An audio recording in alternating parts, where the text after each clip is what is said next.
Good morning everybody. तो आज जो हम लोग टॉपिक स्टार्ट करेंगे वो है रिवीजन ऑफ बिजनेस कॉम्बिनेशन। ठीक है, बिजनेस कॉम्बिनेशन में एक्विजिशन अकाउंटिंग होता है ज़्यादातर केसेस में, और आपको मालूम होगा इसमें भी वो एक तो सर्टेन स्टेप्स मॉडल होता है ना, कि आप पहले एक्वायरर को आइडेंटिफाई कीजिए, फिर कंसिडरेशन निकालिए, फिर आप जो असेट एक्वायर किए वो पता करिए, फिर कंसिडरेशन को असेट्स में एलोकेट कीजिए और गुडविल और गेन ऑन बार्गेन परचेज निकालिए। याद होगा वो चीज़ सब। तो अभी हम लोग उसके 10-12 सम्स हम लोगों की बुक में नए ऐड किए हुए हैं, हम लोग उनको स्टार्ट करते हैं। ओके, पेज नंबर 45 में जाओगे, क्वेश्चन नंबर 1 पढ़ोगे।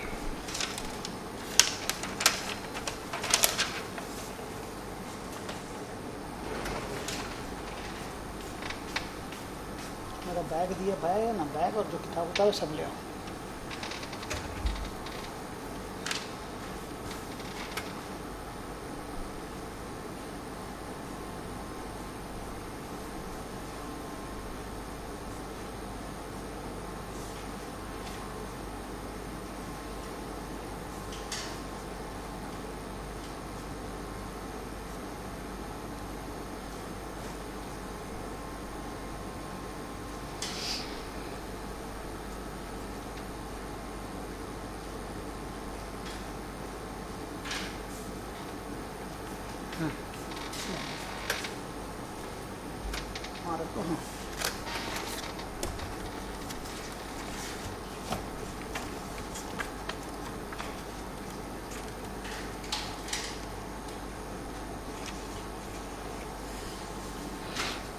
क्या बच्चों, बिजनेस कॉम्बिनेशन के स्टेप्स क्या थे? आइडेंटिफाइंग द एक्वायरर, फिर डिटरमाइन द एक्विजिशन डेट, फिर recognising and measuring the identifiable assets acquired, liability assumed and non controlling interest, और फिर recognising and measuring the goodwill.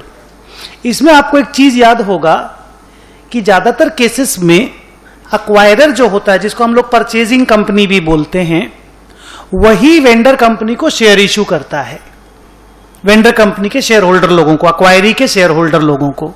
लेकिन कई बार रिवर्स एक्विजिशन भी होते हैं, उसमें शेयर तो इशू एक्वायरी करता है एक्वायरर को, लेकिन एक्वायरर को ही एक्वायरर माना जाता है। जो शेयर इशू करता है उसको एक्वायरर माना नहीं जाता। आपको याद होगा उसके कुछ सम्स करवाए थे, बहुत इंटरेस्टिंग। तो पहला वाला जो क्वेश्चन है हमारा उसी सब्जेक्ट को लेके है कि जो शेयर इशू कर रहा है वो एक्वायरर है ही नहीं।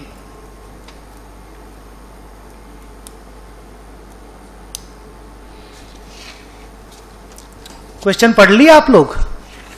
पहली कंपनी का नाम क्या है? वीरा, और उसके बाद जीरा। दोनों ल्यूब्रिकेंट मैन्युफैक्चरिंग में हैं। वीरा और जीरा के शेयर होल्डर लोगों ने डिसाइड किया कि वो लोग मिल जाएंगे सो दैट उनका डिलीवरी और डिस्ट्रीब्यूशन कॉस्ट कम हो जाए। बिजनेस कॉम्बिनेशन को इन्होंने इस तरह से डिजाइन किया दोनों ने मिलके कि एक मीरा लिमिटेड बोल के कंपनी बनाई जाए, और वो 100 शेयर वीरा को दे दे और 50 शेयर जीरा को दे दे।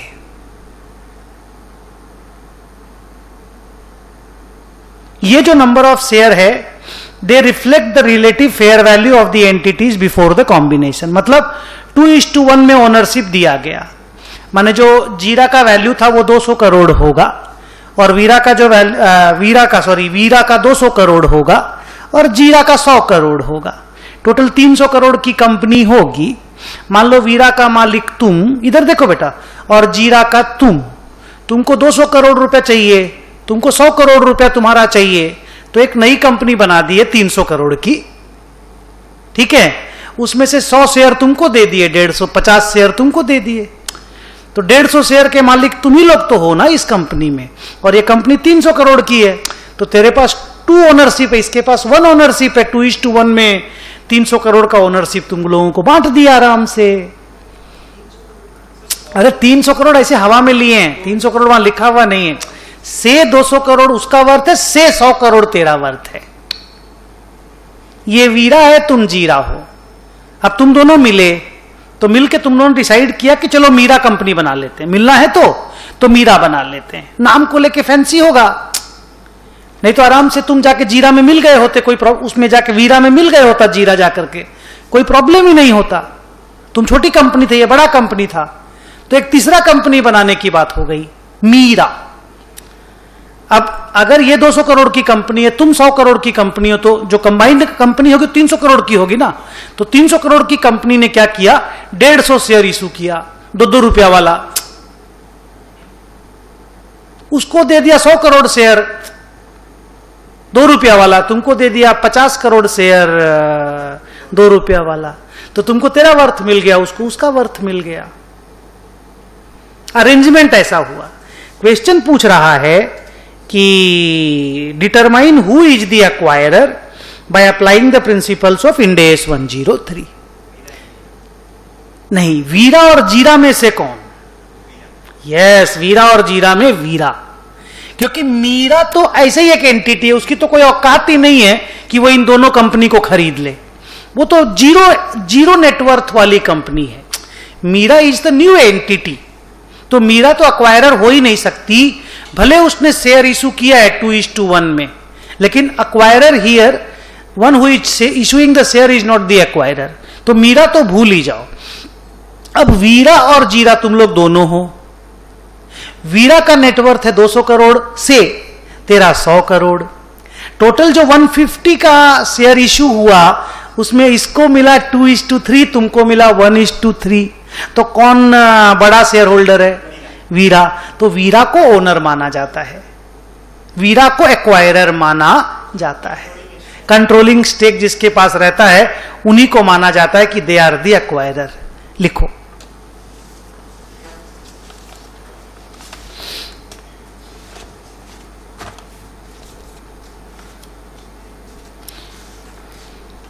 as per Ind AS 103,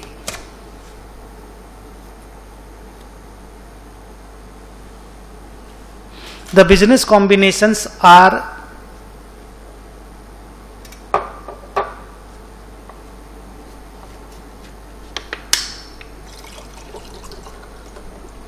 effected primarily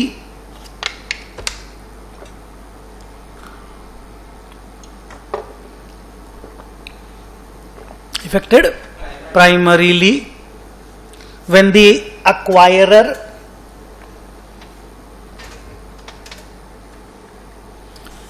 issues the equity interest to the shareholders of acquiree। ये जनरली होता है।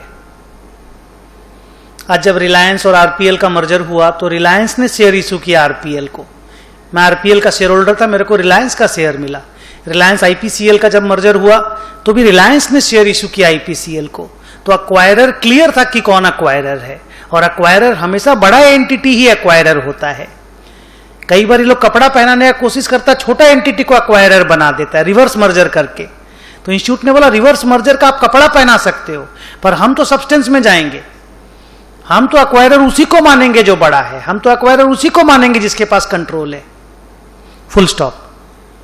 But share holders of acquiree, but in reverse acquisitions the issuing entity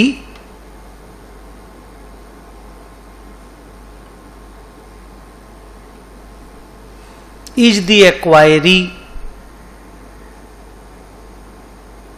छोटी कंपनी से share issue करवा देते हैं यहां से यहां पे, और यहां पे तो ऐसा भी नहीं कि जीरा जो छोटी एंटिटी थी उसने वीरा को शेयर दिया, एकदम ही एक छोटी एंटिटी आ गई मीरा, उसने दोनों को शेयर इशू कर दिया। लिखिए, in these cases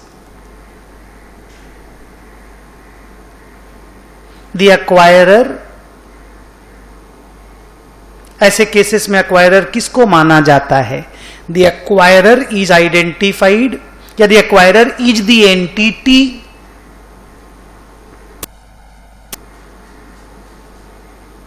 who receives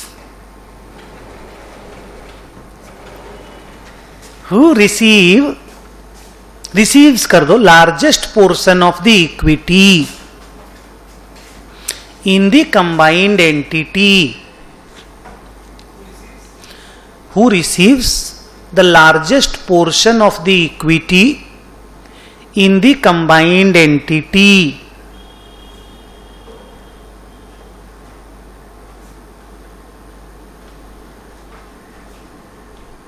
ये 3 लाइन लिखो.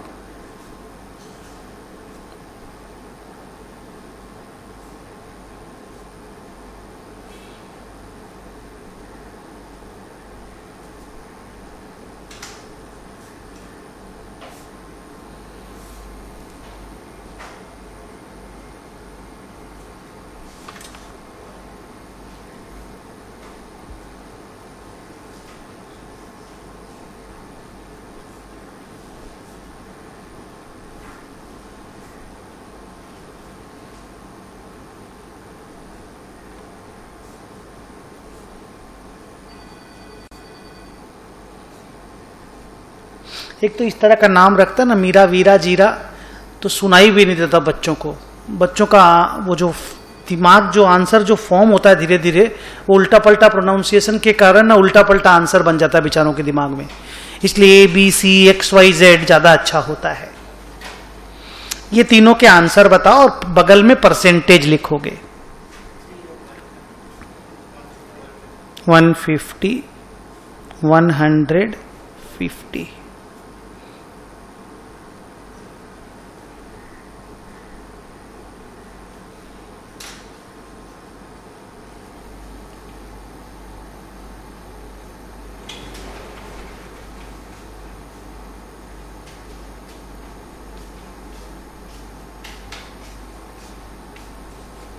इस तरह का किया हुआ आप लोगों का मालूम सम्स लिखो. वीरा लिमिटेड देयर फॉर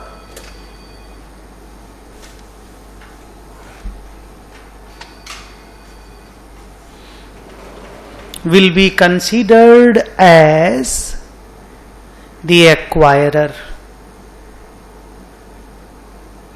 मैं एक बार याद दिलाऊं आपको, बिजनेस कॉम्बिनेशन बहुत बढ़िया चैप्टर था, बहुत ज्यादा बढ़िया. ठीक है, मैं याद दिलाऊं, जो अक्वायरर होता है ना, उसके असेट लाइबिलिटी का फेयर वैल्यूएशन नहीं होता है. जो अक्वायरी होता है उसके असेट लाइबिलिटी का फेयर वैल्यूएशन होता है, और उसी फेयर वैल्यूएशन पे असेट लाइबिलिटी को लिखना पड़ता है. उसी का नाम था fair value of net assets acquired, जिसको नेट असेट भी आप लोग बोलते थे, नेटो भी बोलते थे. फिर कंसिडरेशन पेड जो होता है वो फेयर वैल्यू पे मेजर होता है. फिर अगर हम लोग 100% इक्विटी एक्वायर नहीं करते, 10, 12, 15, 20% कम अक्वायर करते, तो एनसीआई रिकॉर्ड होता है. एनसीआई को 2 सिस्टम से मेजर किया जाता है, सोना से और फेयर वैल्यू से. और अगर अपना पहले से कोई इक्विटी इंटरेस्ट वेंडर में ऑलरेडी हो तो उसको फेयर वैल्यू पे मेजर किया जाता है. फिर सब कुछ को कैंसिल करके नेट असेट को बुक्स में लिख लिया जाता है, और जो डिफरेंस आता है उसको गुडविल या गेन ऑन बार्गेन परचेज बोलते हैं. गुडविल बनती है तो वो इंटेंजिबल असेट में लिख लिया जाता है, और गेन ऑन बार्गेन परचेज आता है तो कैपिटल रिजर्व अदर इक्विटी में डायरेक्टली डाल दिया जाता है. याद है ये सारी बातें? और आज की क्लास का रिवाइज करेंगे तो याद हो जाएगा, और फिर कंसोलिडेशन में भी यूज होगा. 2 नंबर क्वेश्चन.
पढ़ लिए, कोई किसी को 1 रुपया का भी पेमेंट नहीं किया है। इसको बोलते हैं बिजनेस एक्विजिशन बाय कॉन्ट्रैक्ट। बिना पीसी पेमेंट के बिजनेस कॉम्बिनेशन हुआ है। 2 ही कंपनी है, डीएलसी को कोई एक्वायरर मत समझ लेना। सीता और बीता में या सीता और बीटा में ही एक एक्वायरर एक एक्वायरी है। आप देख के बता सकते हो कौन एक्वायरर कौन एक्वायरी है?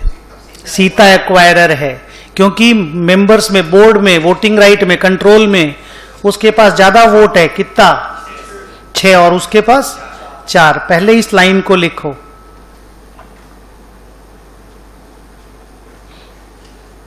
The combined entity is DLC.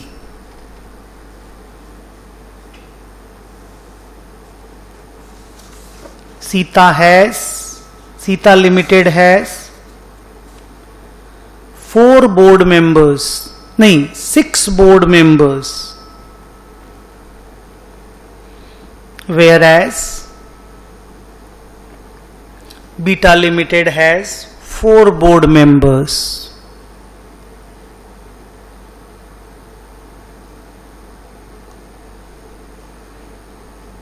Therefore, we can conclude that Sita Limited is the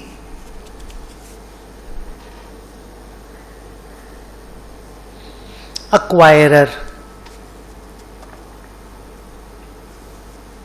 ठीक है। अब देखो क्वेश्चन में सीता और बीटा दोनों मिलाकर के बना दिया डीएलसी, कंबाइनिंग एंटिटी डीएलसी हो गया कंबाइंड एंटिटी। सीटा और बीटा दोनों का स्टॉक मार्केट में लिस्टिंग था, वो अभी भी लिस्टिंग जिंदा है। दोनों का उस तरह से जो नंबर ऑफ शेयर्स है वो वैसे का वैसे ही है, दोनों लिस्टेड भी है। खाली एक कंबाइंड एंटिटी आ गया जिसके अंदर असेट लायबिलिटी घुस जाएगा, और कोई खास बात नहीं है। नाउ अगर आप देखेंगे, अगर सीता एक्वायरर है तो बीटा की असेट लायबिलिटी का फेयर वैल्यूएशन निकलेगा, है कि नहीं? सीटा का फेयर वैल्यूएशन नहीं होगा, तो सीटा का जो फेयर वैल्यूएशन दिया हुआ है वो हमारे किसी काम का नहीं है, वो इरेलेवेंट है। लिखो,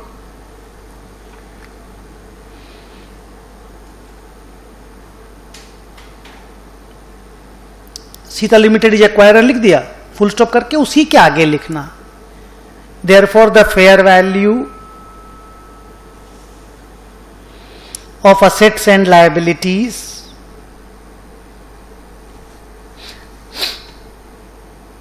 of Sita Limited is not relevant.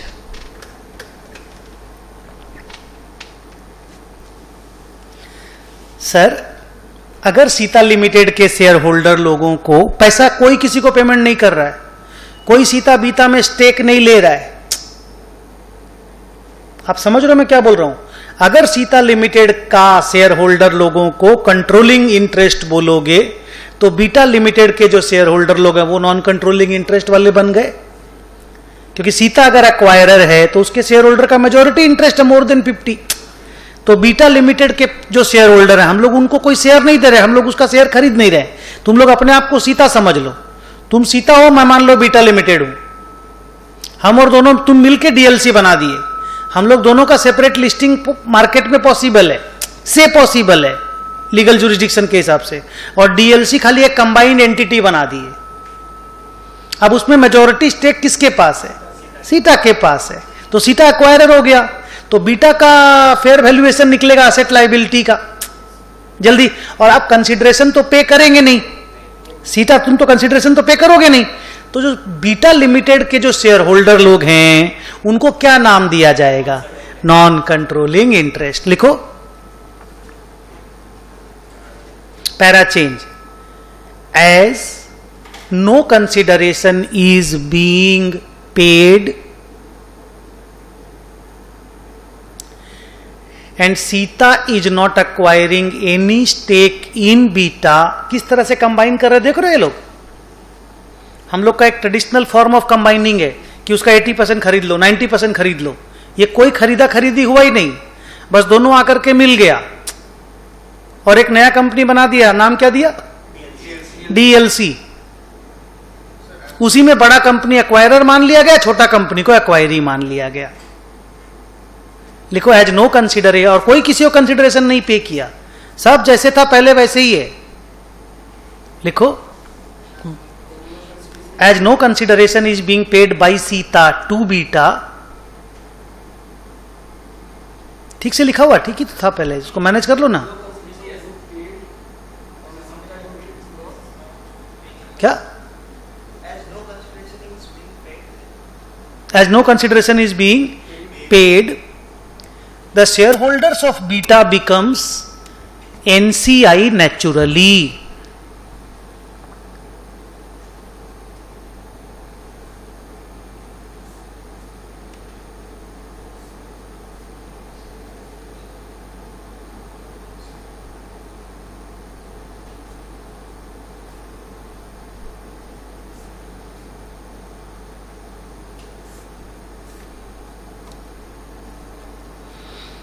ये 3 चीज लिख के बताओ, उसमें एक आंसर नील है। तीनों खोज के दिखाओ। ये बीटा लिमिटेड के बारे में होगा, तीनों बीटा का निकलेगा। Fair value of net asset 70 crore, consideration paid nil, NCI 80 crore. बोलिए किस लिए एनसीआई 80 करोड़? क्योंकि टोटल जो शेयर होल्डर है बीटा के, जैसे मान लो तुम बीटा का शेयर होल्डर है, तो तेरा नेटवर्थ है 80 करोड़ रुपया का, तो कंबाइंड एंटिटी में बैलेंस शीट में तुम एनसीआई के रूप में दिखाया जाएगा। तुम दुखी मत होना, तुम छोटा है बोल के एनसीआई है, बहुत छोटा स्टेक नहीं है तेरा भी, उसका 100 करोड़ है, तेरा भी 80 करोड़ है।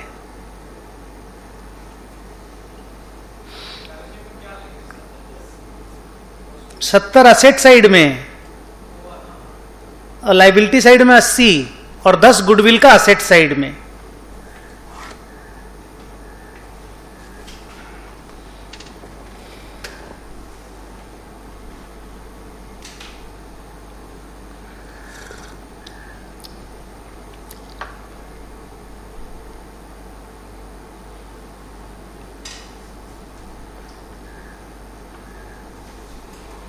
ओके,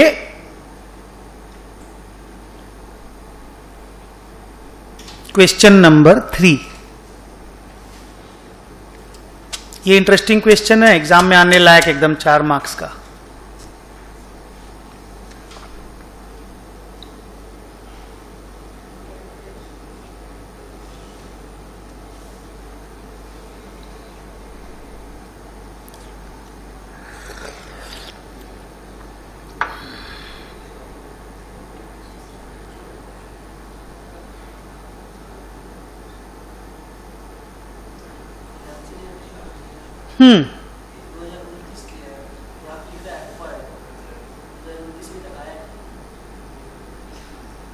क्या करना, 19 कर दो।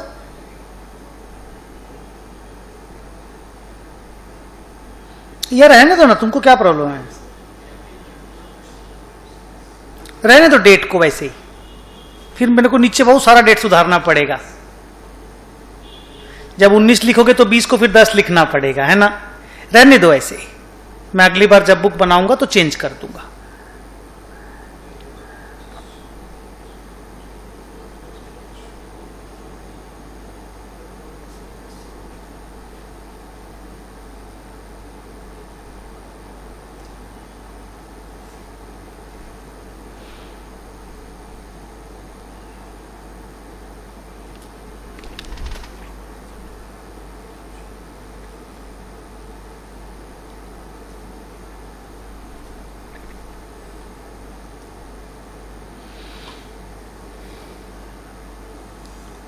किसी को भी इस क्वेश्चन का आंसर याद नहीं आएगा, ध्यान आएगा नहीं आपको। चलते चलते हम हल्का फुल्का कहीं बोल के निकल गए होंगे। जो आंसर है वो इस पैराग्राफ, आपकी बुक की लेके आया हूं, जो आंसर है इस पैराग्राफ के ऊपर बेस्ड है। पैराग्राफ है 14B3, page number 18 of my book. Page number 18 of my book, para 14B3, अलग से इस पैराग्राफ को डिस्कशन नहीं किया जाता, कॉमन सेंस से आंसर किया जाता है। फिर भी मैं पैराग्राफ का रीडिंग करता हूं, केयरफुली सुनना। ये ऐसी सिचुएशन है जहां पे कॉमन कंट्रोल ट्रांजैक्शन क्या होता है? जहां पे दो एंटिटी, ऐसा एंटिटी कंबाइन होता है जिनका मालिक पहले जो था, कंबाइंड एंटिटी का मालिक भी वही रह जाता है। Common control transactions are the transactions where two entities are combined and the owners of the vendor companies remain the owner of the purchasing company. CCT बोलते थे। सेम ग्रुप की दो कंपनी जब मर्ज करती है ना, उसमें कॉमन कंट्रोल ट्रांजैक्शंस होते हैं। नाउ आप इस पैराग्राफ को देखो, ये देखिए कॉमन कंट्रोल ट्रांजैक्शन का definition. A common control transaction means a business combination involving entities or businesses in which all the combining entities or businesses are ultimately controlled by the same party both before and after the business combination. Business combination होने के पहले जो मालिक था, business combination होने के बाद भी वही मालिक रहता है।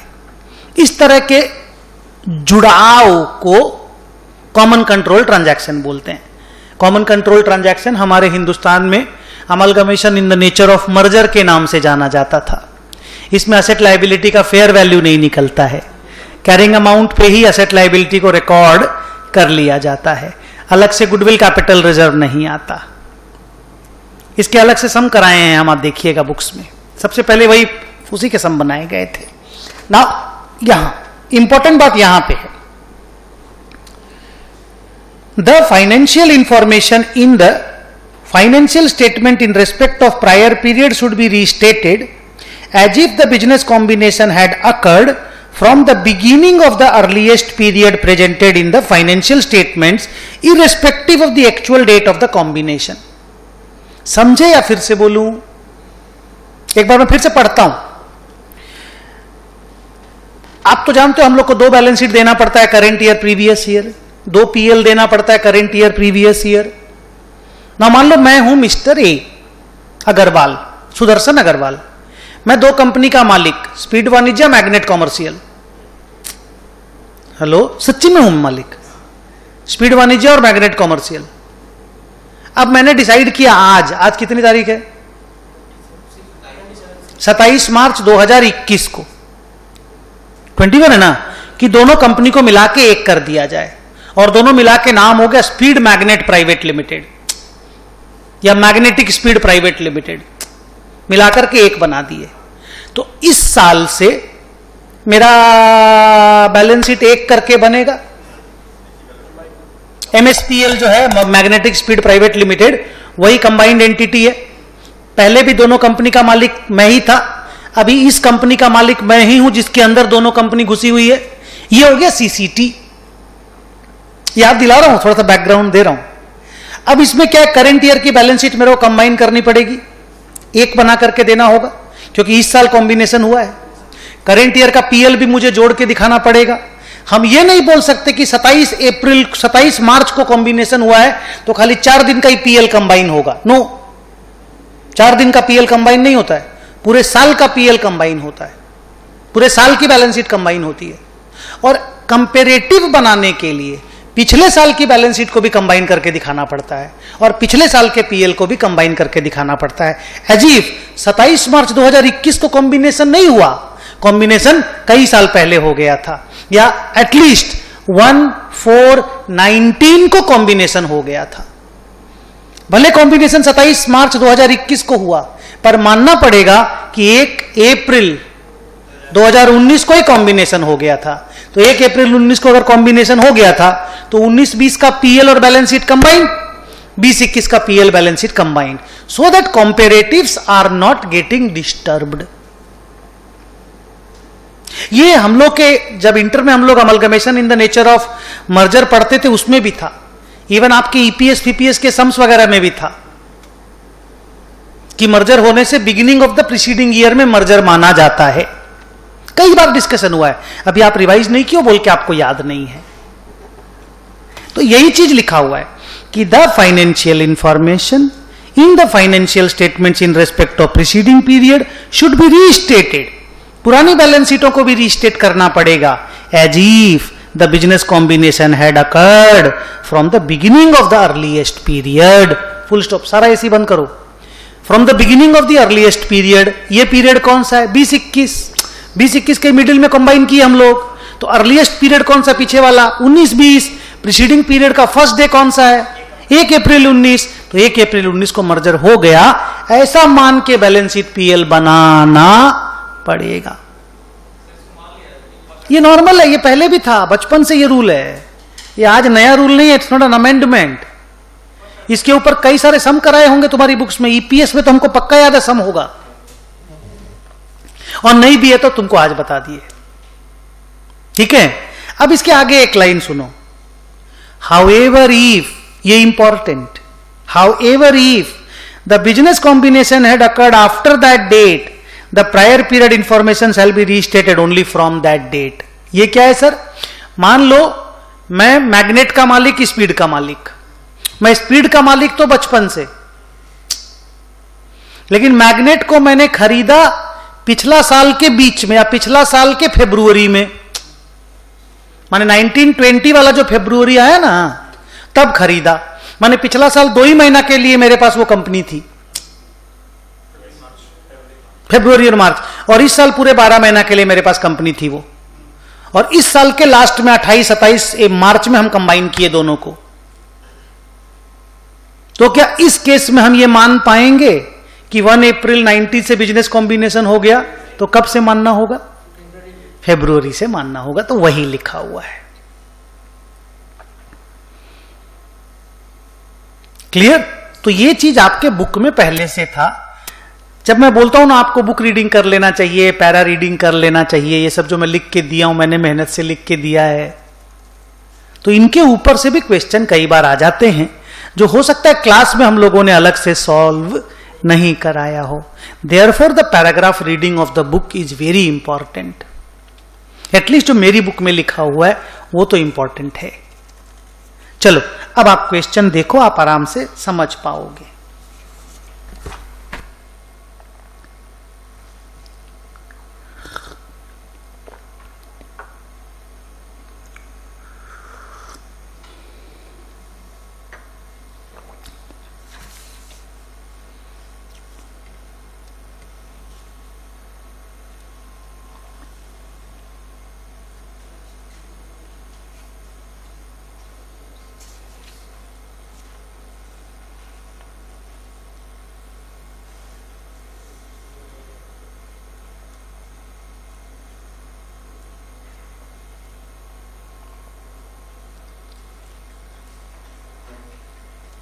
इस साल के मिडिल में कॉम्बिनेशन हुआ 29-30, वो एक्चुअल में 1920 था, 29 मेरे से लिखा गया, तो 29-30 इज द फिनेंशियल ईयर, उसके मिडिल में कॉम्बिनेशन हुआ। तो इस साल की बिगिनिंग से तो कंबाइन करना ही पड़ेगा, लेकिन पिछले साल के बिगिनिंग में भी हमें जाना पड़ेगा।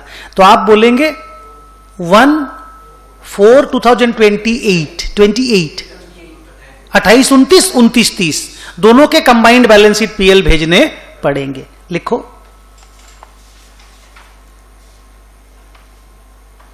In the cases of common control transactions. अच्छा ये चीज ना एक्विजिशन अकाउंटिंग में नहीं होता है। एक्विजिशन अकाउंटिंग में आप जिस दिन एक्वायर करेंगे उसी दिन के बाद का ही पीएल ऐड होगा। आपको याद होगा कंसोलिडेशन में कई बार मैं बोलता था, जिस दिन कंट्रोल आया उस दिन के बाद सब्सिडरी आपका बच्चा बना, उस दिन के बाद की ही प्रॉफिट पे आपका हक है, उस दिन के बाद का ही प्रॉफिट आपके रिजर्व्स एंड सरप्लस में ऐड होगा। यू रिमेंबर ये स्टोरी कई बार चलता था, प्री पोस्ट वाला जो स्टोरी चलता था। लिखो क्या लिखा, common control transactions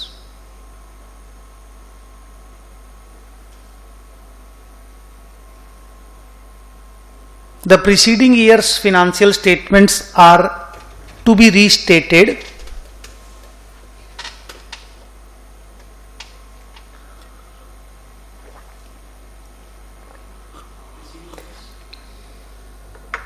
financial statements are to be restated as if the business combination had occurred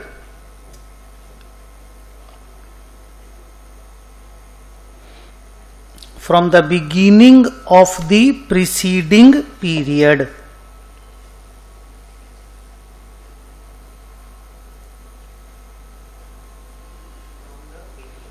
Of the preceding period.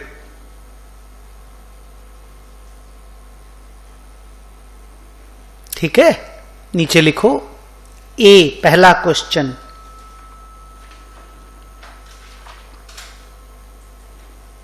The beginning of the preceding, नहीं पहले लिखो, ऐसे नहीं, ऐसे नहीं लिखो, ऐसे लिखो द एक्विजिशन डेट इज,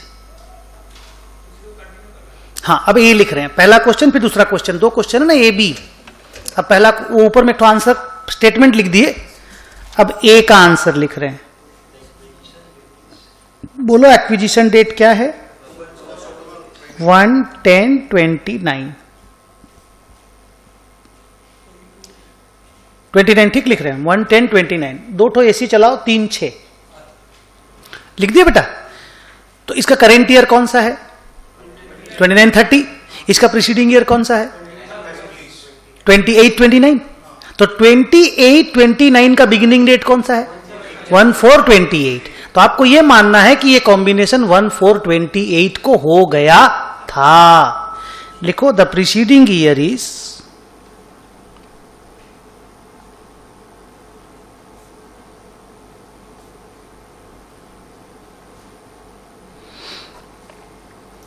कितना दिक्कत हो ना 28-29 बोलने में, हाँ आया नहीं ना।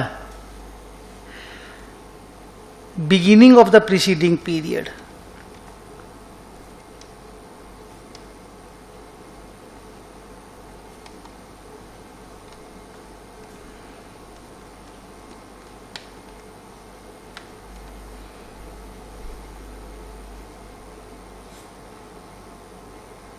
लिखिए वी हैव टू, ऐसे लिखो XYZ लिमिटेड, एक्वायरर वही है ना, देखो तो लिखो XYZ limited has to restate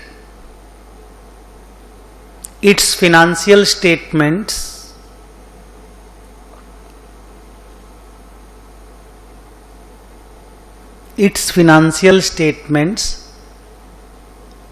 of the year 2028-29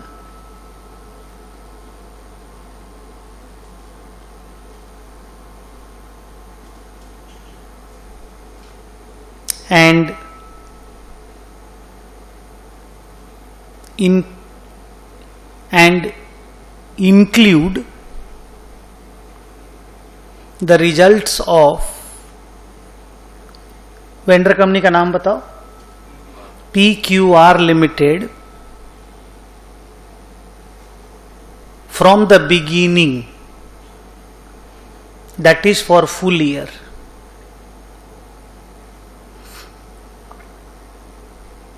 समझे पूरा अच्छा से बात? अभी एक लाइन और लिखाएंगे, पूरे साल दोनों का बैलेंस शीट मिला हुआ रहेगा, पीएल मिला हुआ रहेगा पूरे साल। फुल स्टॉप करके उसी पैरा में लिखो even the results of the current year of ABC Limited,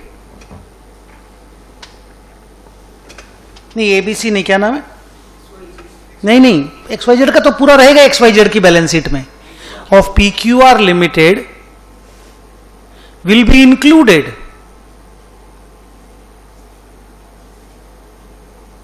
in the current year also.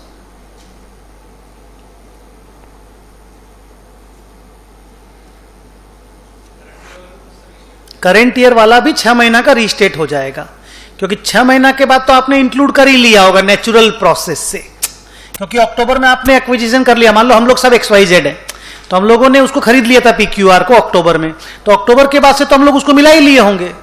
तो खाली अक्टूबर के बाद से मिलाने से नहीं होगा, पूरा साल का मिलाना होगा। तो अप्रैल से सितंबर का भी रिजल्ट ऐड करना होगा।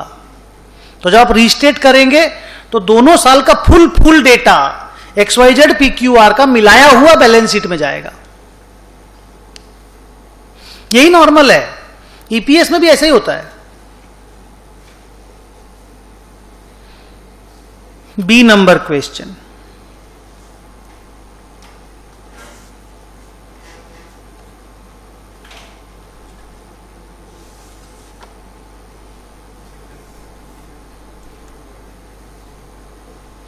यहां भी 1 अक्टूबर को ही कॉम्बिनेशन हुआ, ईयर एंडिंग यहां भी 31 मार्च है।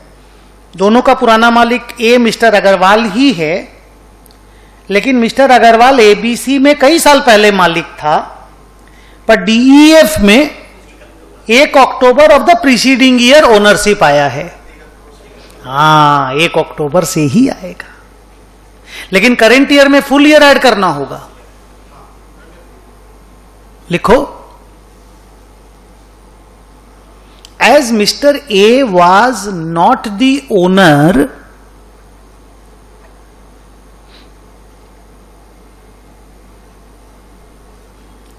of DEF from 1/4/2028 to 39/2028, ठीक बोल रहा हूं एकदम, 1/4/28 से 30/9/28 तक ए मालिक नहीं था, फुल स्टॉप। ए ओनली एक्वायर्ड स्टेक, कॉमा करके, ए एज करके लिखा है ना, हाँ, तो कॉमा कर लिखो, A only acquired stake in DEF on 1/10/2028।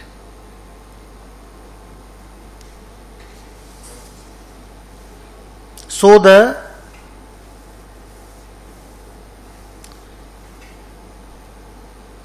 कौन सी बड़ी कंपनी कौन है रे? So ABC limited will restate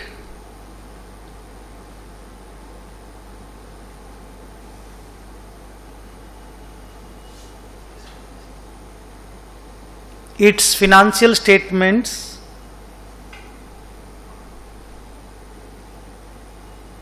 of the year 2028-29 2028-29 from, बताओ, by including, लिखो, by including the results of DEF, we'll have to restate the financial statements of the year 2020-29 by including the results of DEF, कहां से?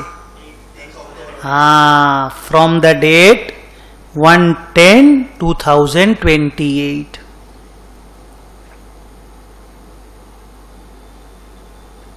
ठीक से समझ में आया?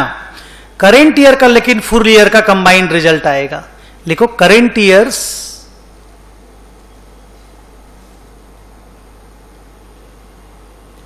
Data या रिजल्ट्स ऑफ 2029-30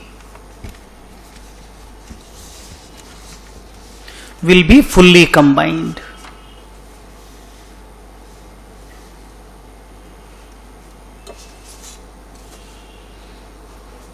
बस, नंबर 4,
पढ़े क्या हुआ, क्या किया बताइए। पहले क्या सीन था, बाद में क्या सीन हुआ। पहले से किया हुआ था ए बी को अक्वायर, इसका मतलब कंसोलिडेशन कर रहा होगा ए बी का। बोलिए हाँ या ना। ऑलरेडी डेटा उसकी बैलेंस शीट में, बी का भी डेटा ए के बैलेंस शीट में घुसा हुआ होगा। आगे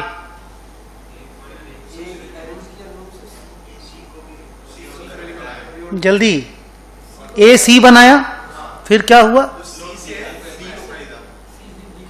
तो सी से बी को खरीदा, माने ए का ही तो शेयर खरीदा, बिकॉज ए ही तो मालिक था।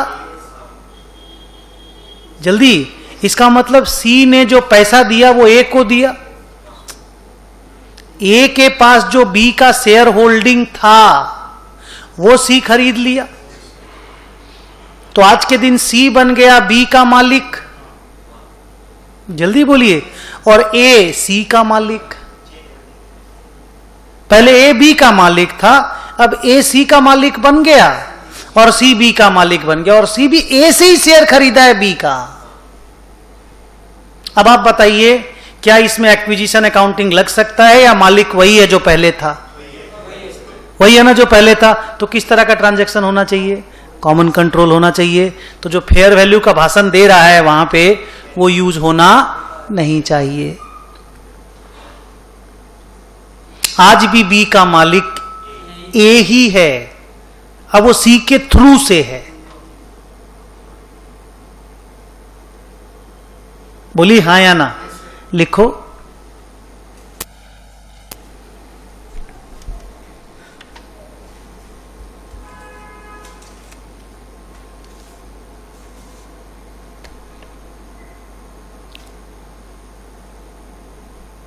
A was already controlling B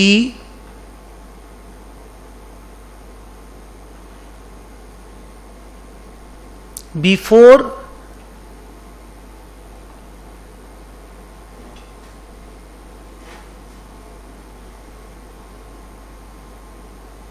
A was already controlling B before this transaction.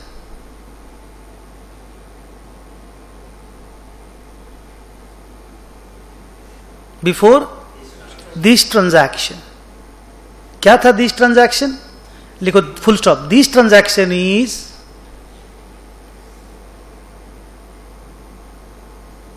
C acquiring 100% equity of B from A.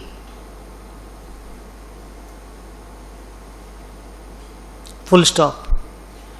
After this transaction, A is still controlling B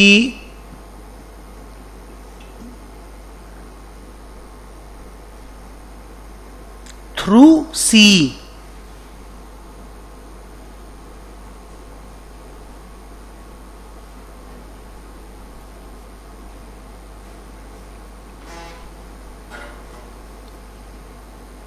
yes और no पहले बताइए.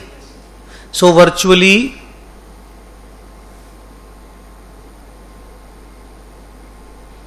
The control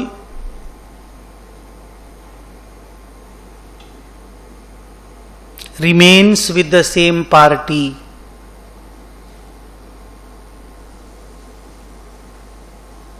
And it should be considered as a common control transaction.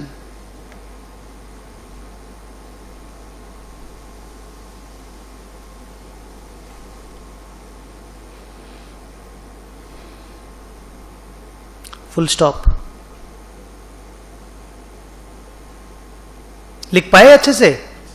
Their para change. Therefore, C will have to use the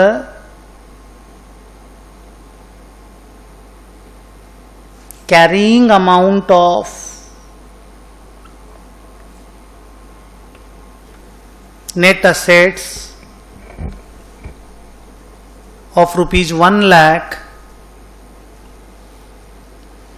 in its consolidated financial statements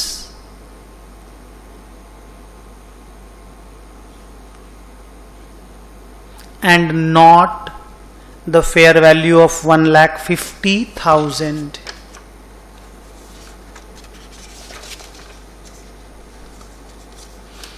बढ़िया.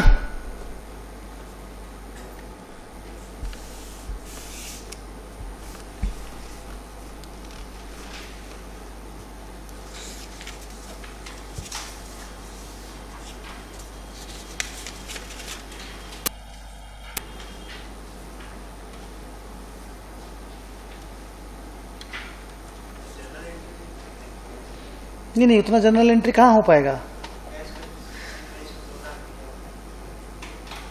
तो पूरा 2 लाख उसी को payment किया ये लिखा हुआ है क्या? और जनरल मांगा भी तो नहीं है. और अगर होगा तो फिर net assets debit, reserves and surplus debit to cash लिखना होगा.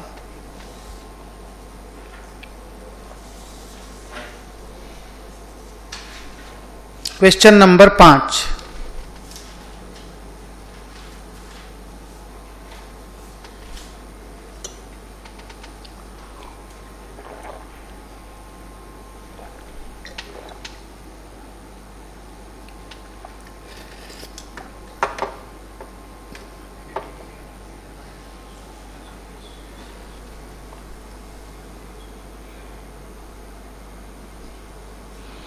अच्छा, कॉमन कंट्रोल ट्रांजैक्शंस में ना दोनों में जो अपना कंट्रोल रहेगा ना, जैसे मेरा स्पीड में और मैग्नेट में कंट्रोल है, वो ट्रांजिटरी कंट्रोल नहीं होना चाहिए.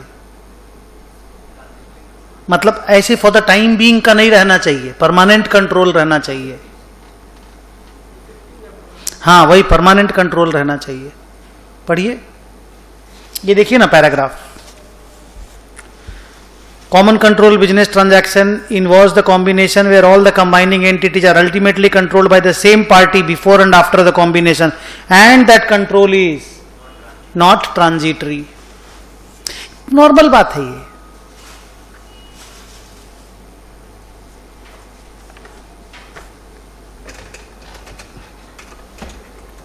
थोड़ा इसे ठीक करके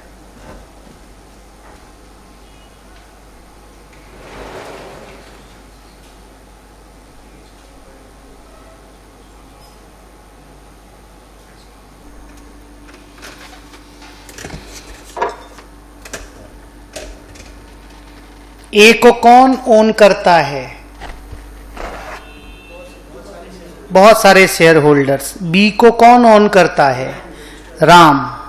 अभी ये लोग क्या किया डिसीजन? ए और बी आपस में मिल जाना चाहता है क्योंकि सिमिलर टाइप का दोनों का बिजनेस है ना. क्या ये लोग प्लानिंग किया? क्या प्लानिंग किया ये लोग? एंटिटी बी का मालिक कौन था? राम. बी 40% शेयर इशू कर देगा राम को, और राम यही शेयर दे देगा उस ग्रुप ऑफ इंडिविजुअल लोगों को. नहीं समझे? और उन ग्रुप ऑफ इंडिविजुअल लोगों से खरीद लेगा शेयर. जैसे मान लीजिए हम राम हैं, मेरी कंपनी बी है. बहुत सिंपल है, देखिएगा. मेरी कंपनी बी है, अच्छी कंपनी है, बड़ी कंपनी है, और आप 5 लोग हैं ग्रुप ऑफ इंडिविजुअल. आपकी कंपनी ए है. हम लोग 6 जन मिलकर डिसाइड किए कि चलो मिल जाते हैं. ठीक है, तो हम क्या किए, मेरी कंपनी से खुद 40% स्टेक इशू करा लिए. वो 40% स्टेक हम तुम लोगों को दे दिए और तुम्हारा स्टेक हम ले लिए. हाँ, और तुमको वो मेरे पास जो शेयर आया था ना बी से, वो तुम लोगों को दे दिए. तो अब क्या हुआ कि तुम्हारी जो कंपनी थी ए लिमिटेड, उसका भी मालिक हम है 100%, और इसका 60% के अराउंड मालिक हम है. 60 तो नहीं, 70% होगा, बिकॉज 140 में 100 मेरे पास है. 100 में 40 नहीं है, 100 पहले से था, 40 तुमको दिए तो 140 टोटल हो गया ना. तो 140 में 100 मेरे पास, 70% पकड़ लेना, वो इंपॉर्टेंट नहीं है. बट बी का मालिक हम और तुम हो गए, और ए का मालिक हम हो गए. तो ए का हम 100% मालिक बन गए, बी का हम 70% मालिक बन गए. तो अब हम दोनों को कंबाइन कर लेंगे और बोल रहे हैं कि कॉमन कंट्रोल ट्रांजैक्शन है ये. आपको लगता है कि ए और बी का पुराना मालिक और नया मालिक सेम है? अलग अलग है कि नहीं, हमको बताइए।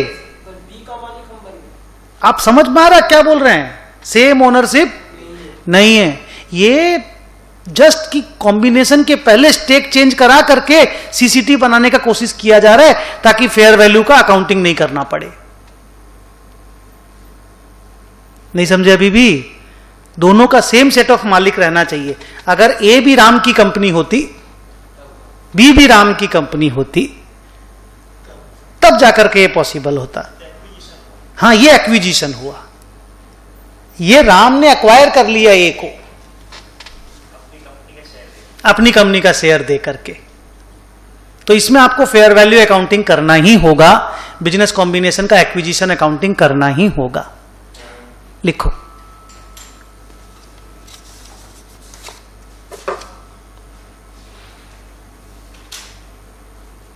नो से स्टार्ट करो लिखना। This combination of A and B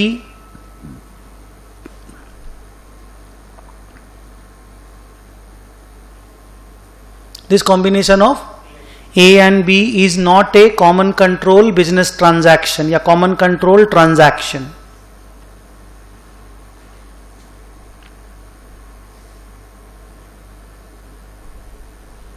Full stop. Here it is very clear that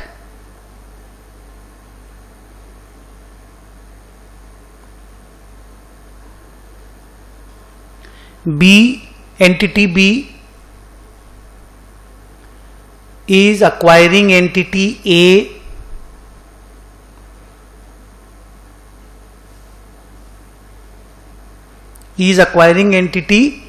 A by issuing its shares to the existing shareholders of A.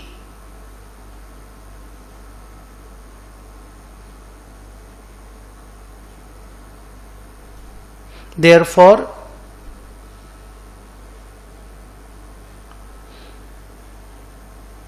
the acquisition accounting, inverted coma में लिख देना दोनों word को, therefore the acquisition accounting should be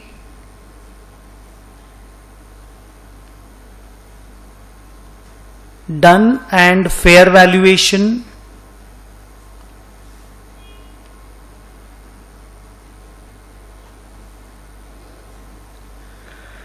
of assets and liabilities should be determined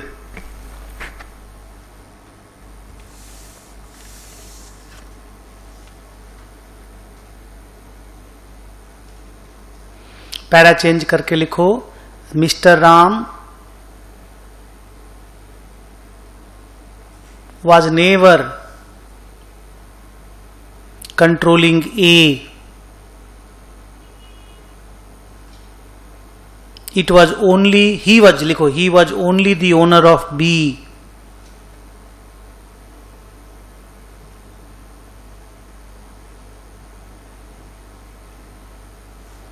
He was only the owner of B.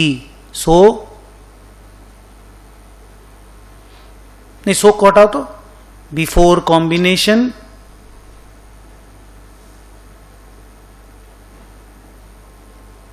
Ram bought all the shares of A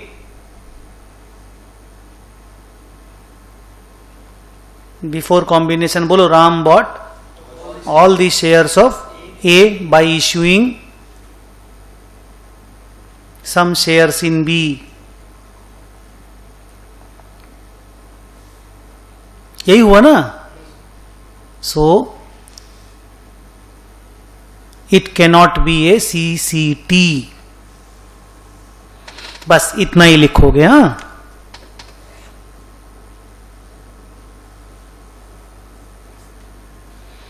45(6) 46(6) ये भी 46(5). अब जो सारे सम्स है ना 6, 7, 8, 9, 10 वो प्रैक्टिकल हैं, फिगर वर्क वाले हैं।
तैयार है डेटा के साथ। पहला अमाउंट जो है 300 का, पूरा गेन ऑन लॉस उस कंप्यूट करने बोला है ना, माने प्रैक्टिकल सम है। तो सबसे पहले जो 300 का अमाउंट है उसको क्या नाम देंगे? हाँ लिखो कंसिडरेशन पेड।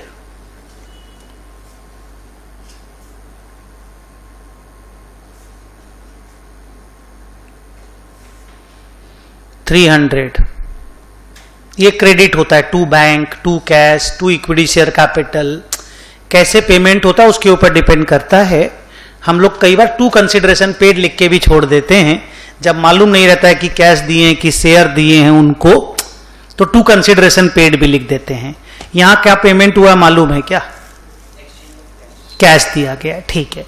उसके नीचे जो फिगर है 500 का, वो है fair value of assets. Net asset की खाली असेट?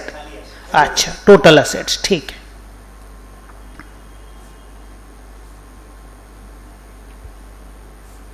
बोलो 500।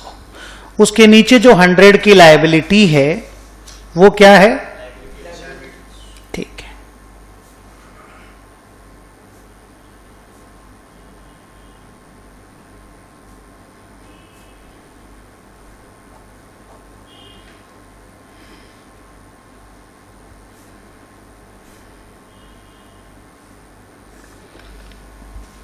ये दोनों डेबिट क्रेडिट हो जाएगा एक्वायरर के बुक में। नेट एसेट 400 है। पूरी कंपनी मिल गई क्या हम लोगों को 300 करोड़ में? अच्छा, तब तो एनसीआई का भी मेजरमेंट करना पड़ेगा। अगर पूरी कंपनी मिल जाती तो गेन ऑन बार्गेन परचेज 100 हो जाता, क्योंकि 400 करोड़ का माल हमको 300 करोड़ में मिल गया, तो 100 करोड़ का प्रॉफिट हो गया। लेकिन आप बोल रहे हो नहीं, पूरी कंपनी नहीं मिली है। बोलो एनसीआई भी 20% है। इसको कैसे मेजर करना है? फेयर वैल्यू डिटरमाइन करके आंसर दिया हुआ है, ठीक है।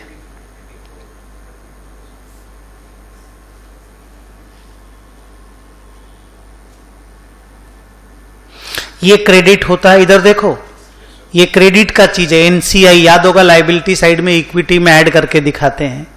ये क्रेडिट का चीज है, ये क्रेडिट का चीज है। हाथ देखो, ये दोनों क्रेडिट का चीज है, ये डेबिट का चीज है। क्या मांगा है?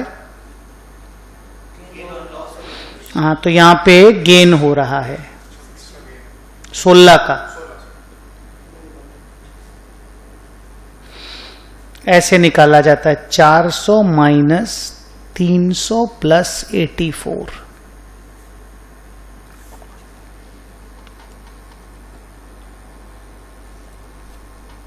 जर्नल एंट्री करोगे, अगर करना नहीं है पर अगर करोगे तो बोलो जर्नल मांगा है। अच्छा, इसी का जर्नल मांगा है क्या? लिखो नेट असेट्स। नेट असेट भी क्यों लिखे, फिर दोनों असेट लिखते हैं ना। असेट्स अकाउंट डेबिट, सारे अमाउंट आप लिखिएगा। To liabilities to NCI, to cash, to gain on bargain purchase, जिसको हम लोग कैपिटल रिजर्व में डालेंगे, जो सीधे अदर इक्विटी में चला जाएगा।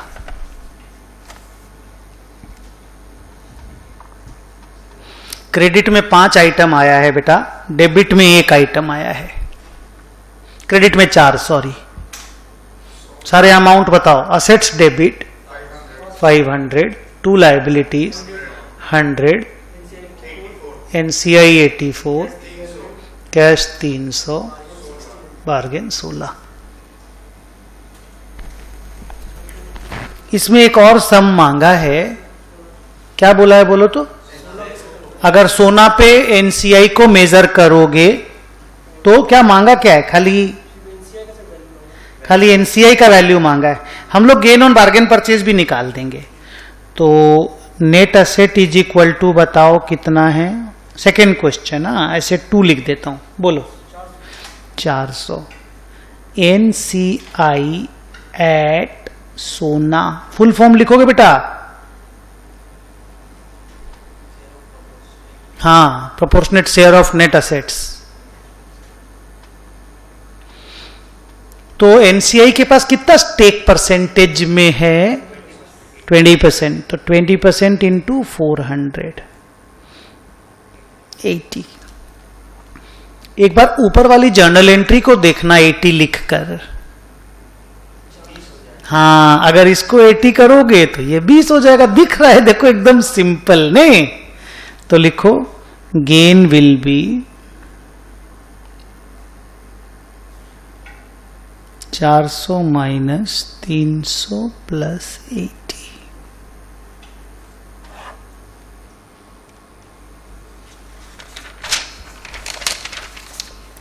इसका भी जर्नल मांगा है क्या? ऊपर वाले का जर्नल कहां मांगा है रे? हमको तो दिखा नहीं। कहां पर? पैरा? अच्छा अच्छा अच्छा अच्छा। और उसके बाद ऑल्टरनेटिव बोला है, और ऑल्टरनेटिव में जर्नल नहीं बोला है। ठीक। अब क्वेश्चन नंबर 7 देखेंगे।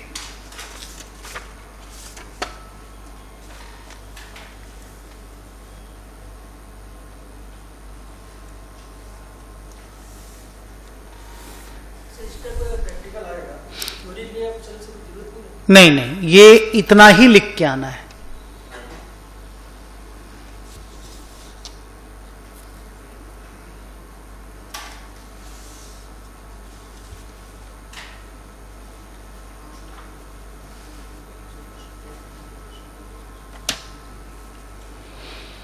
कॉन्टिंजेंट कंसिडरेशन याद है? हाँ, लेकिन उसका फेयर वैल्यू पहले निकाला जाता है। कॉन्टिंजेंट कंसिडरेशन हुआ कि हम तुमको और पैसा देंगे अगर तुम्हारी कंपनी को इतना से ज्यादा प्रॉफिट हुआ तो, फलाना हुआ तो, ढिकना हुआ तो। कंटिंजेंसी के ऊपर हम तुमको और कंसिडरेशन देंगे, तो उसमें क्या होता है? उसका फेयर वैल्यू निकलता है, और उसका फेयर वैल्यू के हिसाब से उसको पीसी की तरह ही ट्रीट किया जाता है, परचेज कंसिडरेशन की तरह। लेकिन अगर हम उसमें इक्विटी देने वाले रहते हैं, इक्विटी, तो बार बार फिर उसका रीमेजरमेंट नहीं होता, because it is an equity transaction. लेकिन वही अगर हम तुमको रुपया देने वाले हैं कि प्रॉफिट इतना हुआ तो तुमको रुपया दे देंगे, तो फिर रुपया का फेयर वैल्यू लाइबिलिटी है। वो लाइबिलिटी का तो फेयर वैल्यू बार बार मेजर करना पड़ता है। जैसे उसमें नहीं पड़ा था शेयर बेस्ड पेमेंट में, तो अगर माई payment will be based on shares तो एक ही बार मेजरमेंट होगा। But if my payment will be in cash, तो कैश तो लाइबिलिटी है, उसका बार बार मेजरमेंट करना पड़ता रहता है। पढ़ो।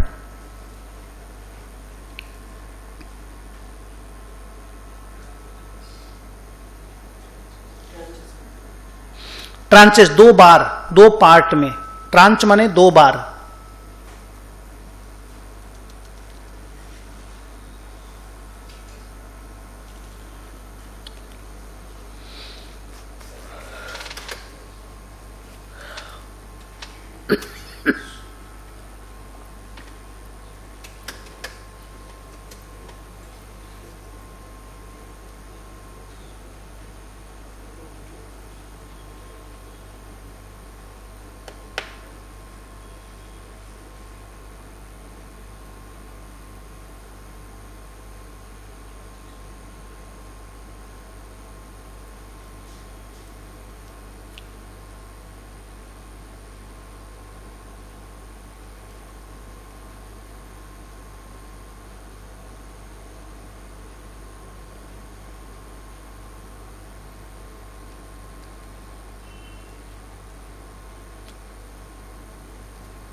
पढ़ लिए? पढ़ लिए? मांगा क्या है हम लोगों को? अच्छा, वो खाली इतना ही लिखा, how should the contingent consideration payable B accounted for on the initial recognition and subsequent measurement. Okay, खाली कंटिंजेंट कंसिडरेशन के ऊपर बातचीत किया है। तो पहला point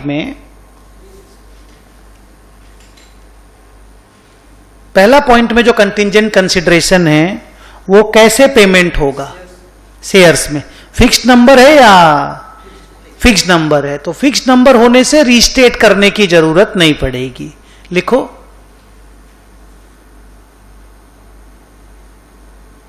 contingent consideration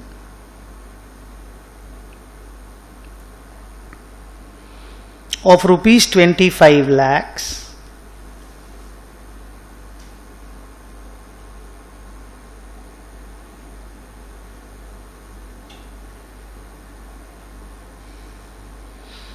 will be paid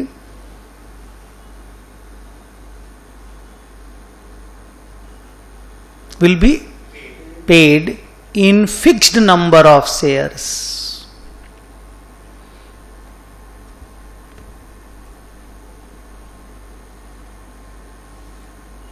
full stop.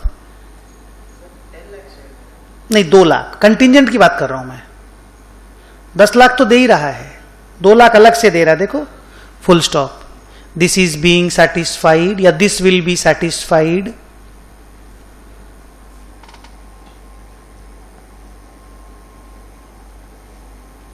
Bye issuing fixed number of shares. ये भी एक तो कहानी है, फिक्स्ड नंबर और variable number.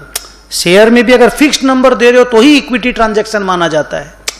Variable number of equity share अगर इश्यू होता है तो वो लायबिलिटी में घुस जाता है, फिर आप उसको इक्विटी नहीं बोल सकते। फिक्स टू फिक्स टेस्ट याद है? फिक्स टू फिक्स टेस्ट लिखो, क्या लिखा बोलो?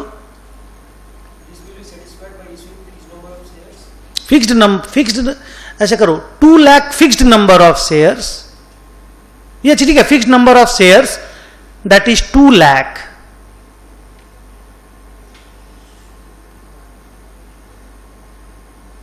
दो लाख शेयर हम लोग सामने वाले को इशू करेंगे, क्लियर लिखा हुआ है। तो ऐसे लिखो, रेडी, टोटल कंसिडरेशन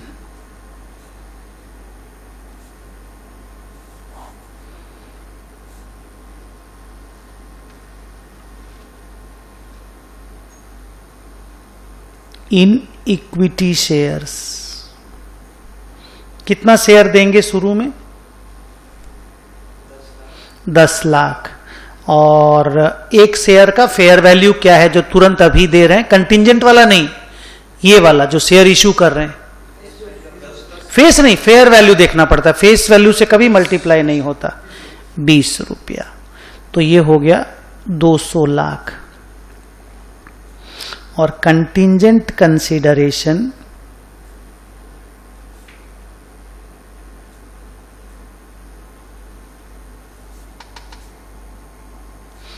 $25 लाख।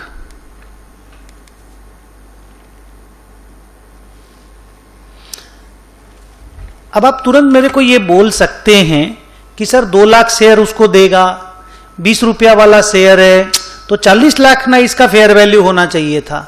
आप 25 लाख क्यों लिख रहे हैं इसका फेयर वैल्यू?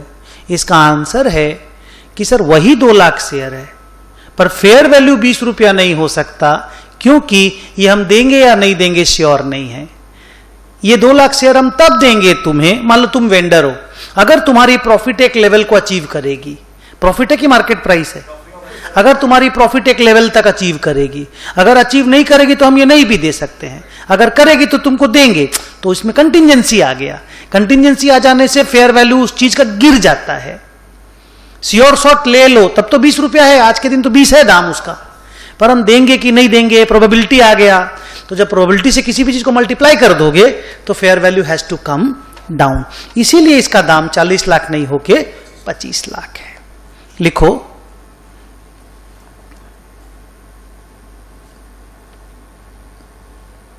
टोटल कंसिडरेशन यहां पे लिख लो initially,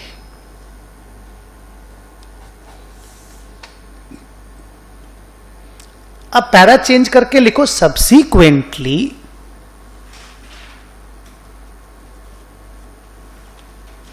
as on 31st March 2022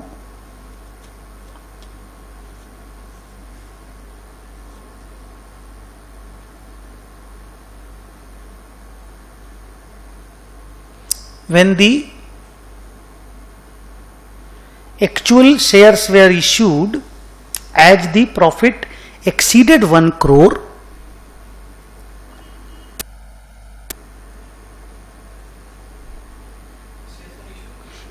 shares are issued as the profit exceeded 1 crore.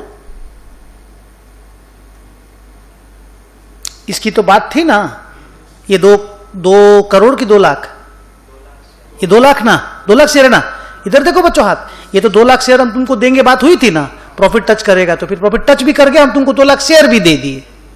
अब इस वक्त शेयर का मार्केट प्राइस 25 रुपया है, तो ये नहीं कि हम इसको 2 into 25 50 लाख कर देंगे, नहीं, ये चेंज नहीं होगा, because this is a contingent consideration payable in fixed number of equity shares. जब fixed number of equity share होता है तो वो इक्विटी ट्रांजैक्शन माना जाता है और बार बार फेयर वैल्यू चेंज नहीं होता। हाँ लिखो एज, नहीं क्या लिखा, हाँ full stop, the contingent consideration will not be रीमेजर्ड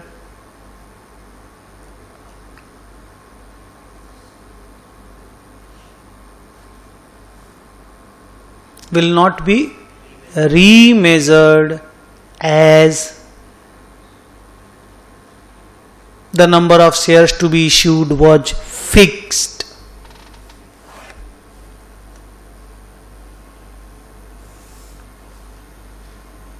ये हो गया कंप्लीट। अब इसका सेकेंड पार्ट,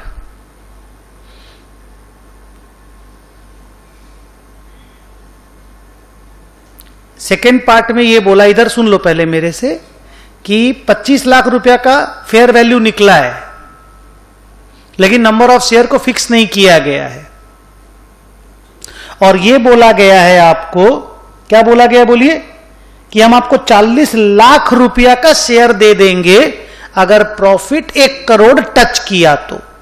उसी का फेयर वैल्यू 25 लाख निकला है आज। जो 40 लाख का शेयर हम आपको देंगे उसी के आज के दिन का फेयर वैल्यू 25 लाख ही निकला हुआ। वो कॉमन बात है, ऊपर वाला बात कॉमन है, खाली लास्ट में ये चेंज कर दिया कि नंबर ऑफ शेयर फिक्स नहीं है कि हम तुमको 2 लाख शेयर ही देंगे, ऐसा नहीं है, 40 लाख रुपया के वर्थ का शेयर दे देंगे। कितना शेयर वो नहीं मालूम, तो लोग उसने तुम पूछोगे 40 लाख रुपया के वर्थ कितना शेयर होगा, तो हम बोलेंगे उस वक्त जो शेयर का मार्केट प्राइस होगा 40 लाख से डिवाइड कर देना, उतना शेयर हमसे ले जाना। तो उस वक्त क्या दाम होगा वो तुमको आज नहीं मालूम। आज 20 रुपया मेरे शेयर का दाम है, आज के हिसाब से बात करो तो 2 लाख शेयर होता है, लेकिन हम 2 लाख शेयर नहीं देंगे भाई, फिक्स नहीं है। 40 लाख रुपया के वर्थ का शेयर मेरे से ले लेना। अगर प्रॉफिट टच कर जाए तो तुमने बोला नंबर ऑफ शेयर कितना, मैं बोला 40 lakh divided by market price on that date ले लेना। तो यहां पे प्रॉब्लम क्या है, the consideration is not to be settled by fixed number of shares, it is variable number of shares. लिखो initially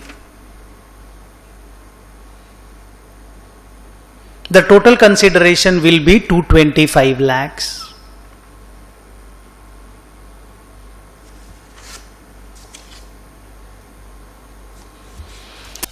but subsequently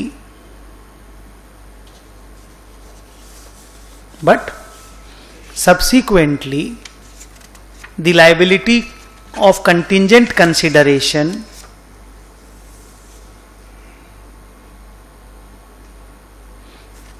will be remeasured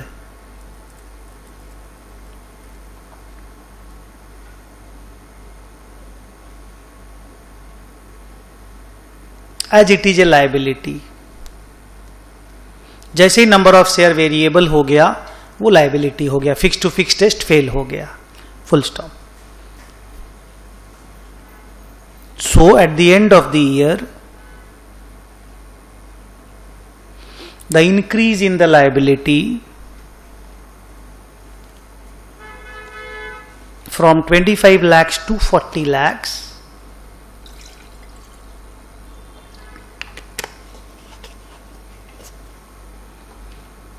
that is 15 lakhs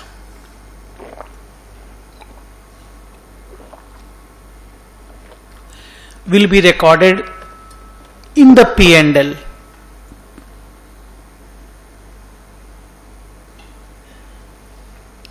₹40 lakh का share तुमको मिल रहा है, लेकिन 2 लाख शेयर नहीं मिलेगा, 1,60,000 शेयर मिलेगा। लिखो, so the vendor will get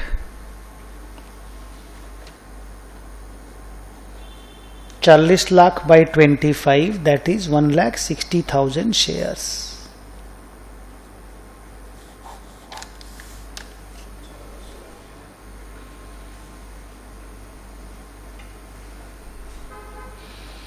पहले भी 40 लाख रुपए देने वाले थे। हेलो, पहले 2 लाख शेयर का नंबर फिक्स कर दिए थे और फेयर वैल्यू 25 लाख ही आया था। आज भी ओपनिंग फेयर वैल्यू 25 लाख ही है, बस 40 लाख का नंबर ऑफ शेयर फिक्स नहीं किए। क्योंकि नंबर ऑफ शेयर फिक्स कर देने से क्या है कि हमको 2 लाख शेयर देना पड़ेगा, बाद में साला 2 लाख शेयर का दाम बढ़ भी गया, हमको तो 2 लाख ही देना पड़ेगा। नहीं समझे? तो यहां पे हम थोड़ा बच गए ना। हाँ, पहले भी 40 लाख ही था ना, 2 लाख शेयर इंटू 20, पहले भी 20 रुपए शेयर का दाम था ना यार उस वक्त। तो 2 लाख इंटू 20 40 लाख रुपए ही देने वाले थे।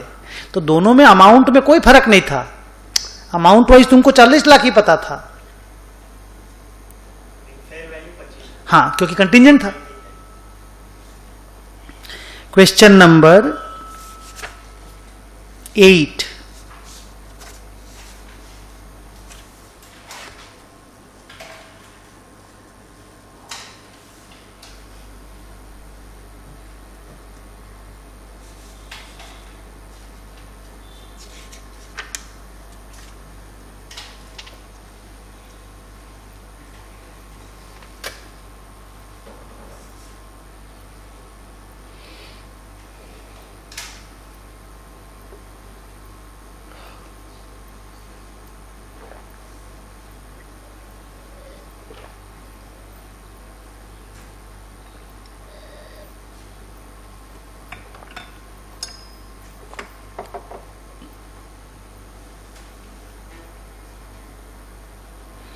एनसीआई है क्या रे? हम लोग पूरा नहीं खरीद रहे ना। Okay okay.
पढ़ लिए?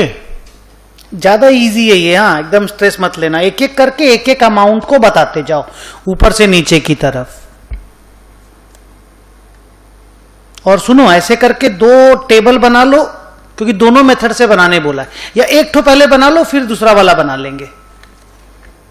चलो सबसे पहला अमाउंट जो भी लिखा हुआ वो बताओ।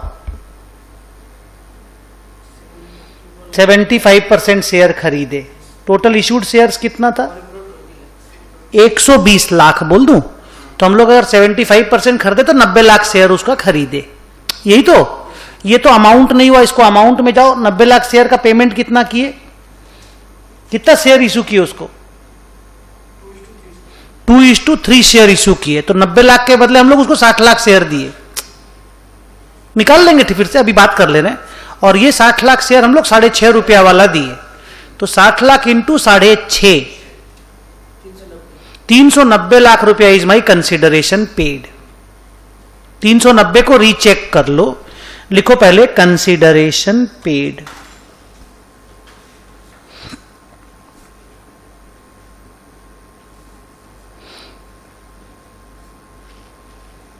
$120 लाख, ये सब लैक्स में है, इंटू 75%, ये 90 लाख शेयर हम लोग खरीद रहे हैं, है ना, इंटू 2/3। इसको मल्टीप्लाई करके जब लिख दोगे 90 इंटू 2/3 तो 60 लाख शेयर हम इशू कर रहे हैं। तो कंसिडरेशन पेड में क्या होता है, जितना भी शेयर हम इशू करते हैं उसी का फेयर वैल्यू निकाला जाता है। व्हाट वी गिव उसी का फेयर वैल्यू निकाला जाता है कंसिडरेशन पेड में, बिकॉज पेड है ना, तो पेमेंट का ही फेयर वैल्यू निकाला जाता है, इंटू ₹6.50। तो ये आ गया 390 ना।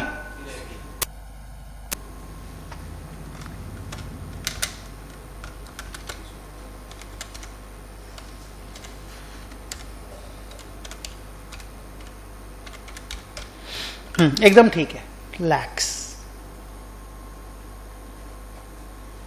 ये 1 नंबर पैरा कंप्लीट हो गया। सेकंड पैरा में क्या दिया है? अच्छा, उसके बगल में एक तो fair value of equity share of JKL भी दिया। जेकेएल वेंडर हो गया क्या? तो ये एनसीआई अगर फेयर वैल्यू पे मेजर करना होगा ना तो ये उसके काम आएगा, बिकॉज हम लोग तो 90 लाख शेयर ही खरीदे ना, 30 लाख शेयर अभी भी एनसीआई के पास है, तो 30 lakh into 6, 180 lakh is fair value of NCI. तो एक बार मैं लिख देता हूं फेयर वैल्यू ऑफ एनसीआई।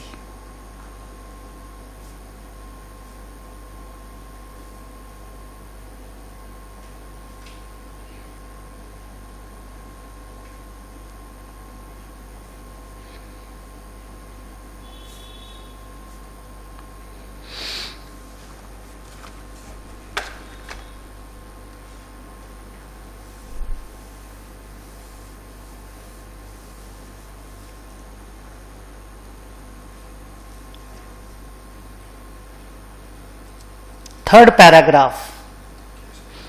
अच्छा, उसमें नीचे में लिखा अंडर बोथ दी मेथड्स, हाँ लिखा है एकदम साफ साफ लिखा है ना, under both the methods of NCI. Hello, तो ये हम लोग अभी सॉल्व कर रहे हैं एनसीआई एट फेयर वैल्यू, तो ऊपर में लिख लो ना एनसीआई एट फेयर वैल्यू। अब तो हो गया, अब यहां लिख दिए, फिर एनसीआई को फिर सोना लिखना पड़ेगा, अब जगह भी नहीं है।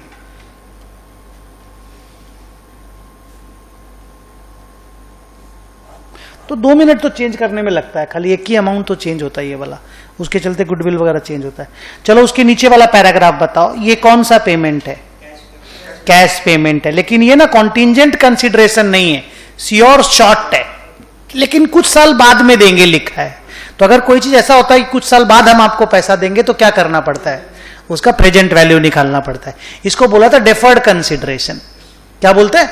Deferred consideration. तो ये भी कंसिडरेशन ही है, तो लिखो प्रेजेंट वैल्यू ऑफ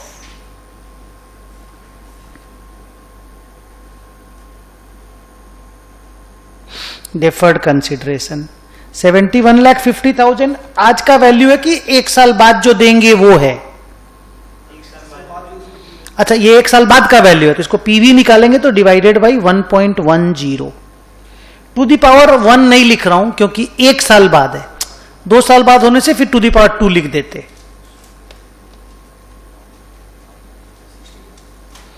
65 लाख। तो ये भी कंसीडरेशन ही है, बस 1 साल बाद देंगे बोल के आज 65 लाख लिख रहे हैं, 1 साल बाद फिर इंटरेस्ट का अकाउंटिंग करना पड़ेगा इसमें। थर्ड पॉइंट हो गया। फोर्थ पॉइंट देखो नीचे में, ये कंटिंजेंट वाला पार्ट है। क्या बोला जा रहा है कि हम आपको 2 साल बाद 3 करोड़ रुपया दे देंगे, 300 लाख रुपया, प्रोवाइडेड आपका रेवेन्यू या प्रॉफिट, रेवेन्यू 15% से ग्रो करना चाहिए on an average per annum ना। ठीक है, नहीं 2 साल में, हाँ 2 साल में 15% पर एनम नहीं है रे। ठीक है, आज के दिन का फेयर वैल्यू क्या है ये बताइए। आज के दिन का फेयर वैल्यू मेरे को चाहिए, क्योंकि कंटिंजेंट कंसिडरेशन आज के दिन के फेयर वैल्यू पे मेजर होगा, और क्योंकि यहां कैश पेमेंट है तो रीमेजरमेंट बार बार करते रहना पड़ेगा। तो लिखो fair value of contingent consideration.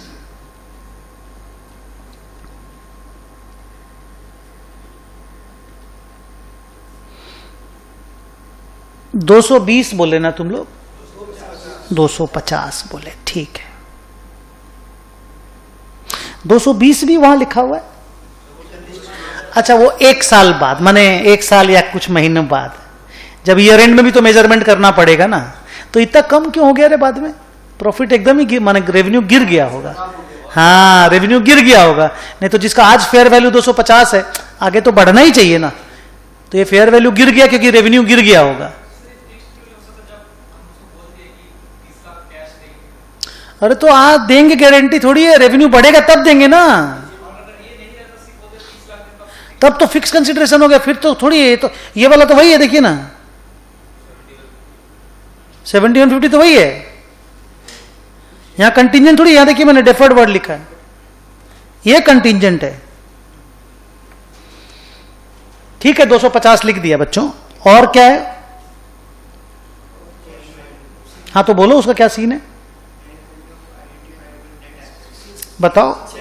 नहीं, कैरिंग अमाउंट नहीं चाहिए मेरे को, फेयर वैल्यू चाहिए।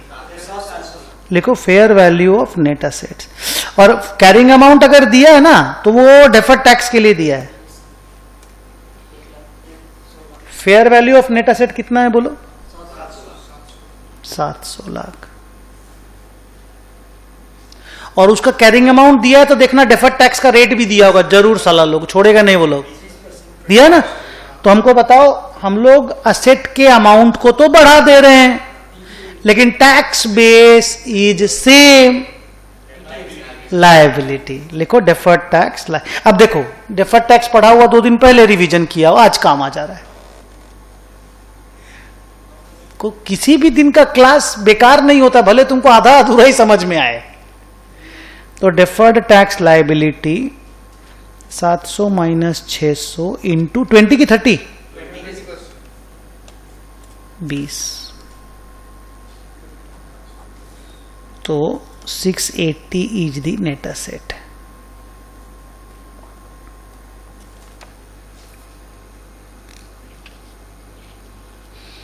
एक डेबिट है और इतना सारा क्रेडिट है।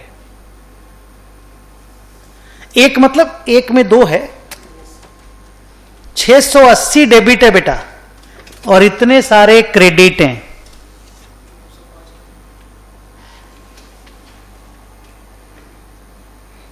और मेरे को साफ लग रहा है कि गुडविल आएगा, बिकॉज बहुत ज्यादा पेमेंट किए हैं। मैं ठीक बोल रहा हूं ना? तो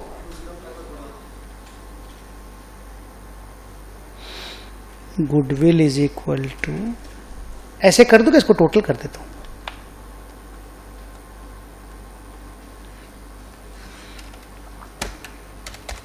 ये सारा मेरा पेमेंट है एक तरह से। 885 का पेमेंट करके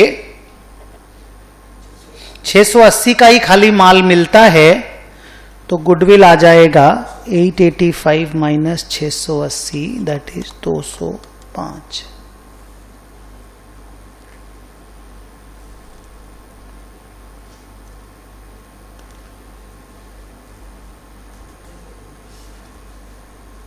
अब बोला 1 साल बाद ये गुडविल इंपेयर हो गया है, तो मांगा जानते हो खाली क्या है हम लोगों से?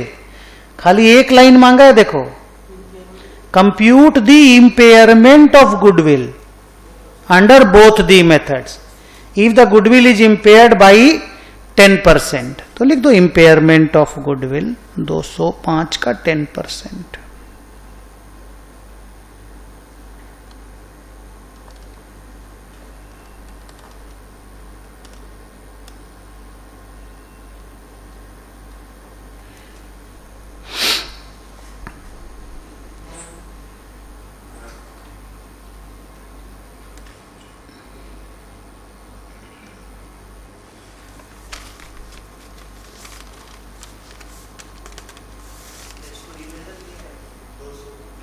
हाँ करेंगे, हमसे मांगा नहीं है,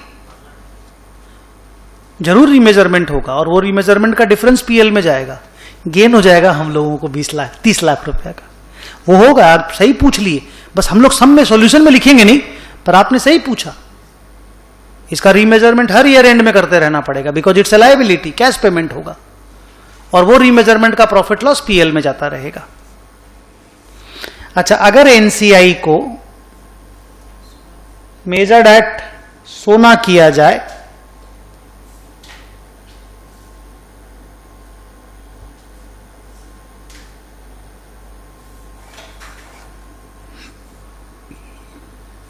मेजर्ड एट सोना, तो हमारी नेट एसेट कितनी आई थी बताओ? गुड, 680 बोला, अच्छा लगा। नहीं, 680 बोला, अच्छा लगा, 700 नहीं बोला। हाँ, बिकॉज वो भी तो एक लायबिलिटी है सर, वो तो उसी का कारण पैदा हुआ, तो क्या हुआ? एक्विजिशन का लायबिलिटी तो है ही ना। तो 680 का कितना परसेंट है? 25%।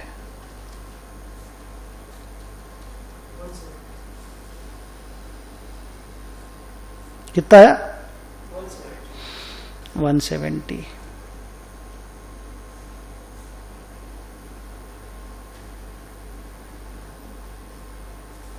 तो डायरेक्टली गुडविल निकाल देते हैं।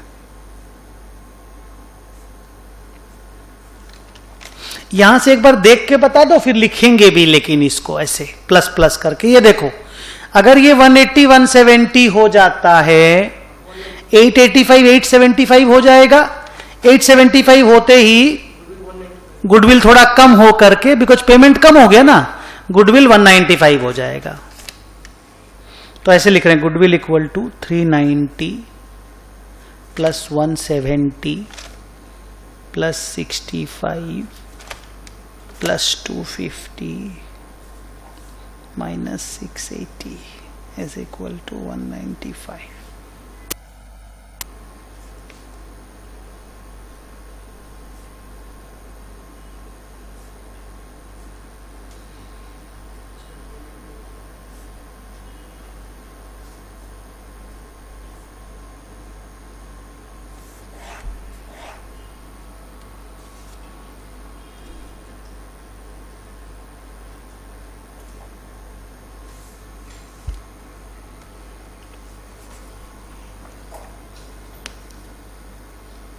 बढ़िया सम नहीं, प्रैक्टिकल सम आते ही थोड़ा सा डिफरेंट हो जाता है सिनेरियो। ब्रेन अच्छा काम करने लग जाता है। एक्चुअली वो चीप टाइप का थ्योरी क्वेश्चन पूछना भी नहीं चाहिए सीए फाइनल्स में।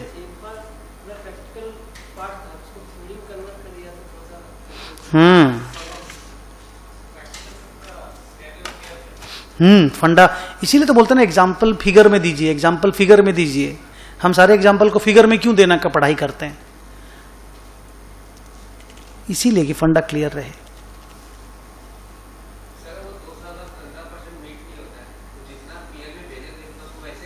हाँ, लास्ट में पूरा ही पीएल में चला जाएगा।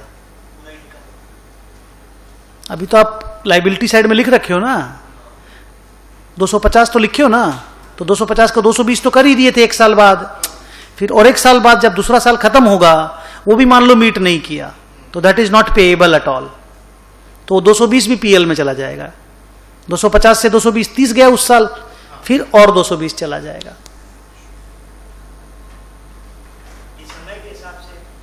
फेयर वैल्यू गिरता जाएगा। प्रॉफिट अगर तुम रेवेन्यू अगर टच नहीं कर पा रहे हो, तुमको 15% ग्रोथ देना है, तुम साला डी ग्रोथ दे रहे हो, तो फेयर वैल्यू तो गिरता जाएगा ना हर बार। तो फिर फेयर वैल्यू रीमेजरमेंट होता रहेगा।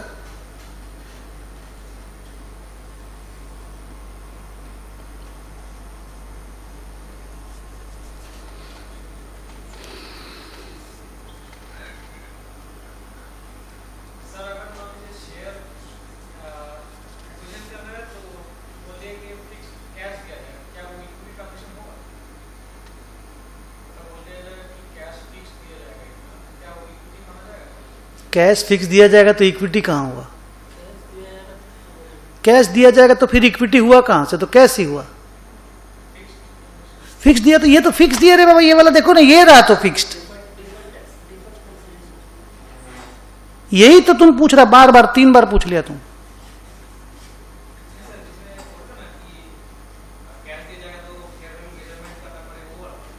तो कंटिंजेंट है ना, कैश तो फिक्स ही बोल रहे हम 30 लाख रुपए देंगे, पर कंटिंजेंट होगा तो कुछ तो कंडीशन होगा ना। तो कंटिंजेंट कैसे हुआ?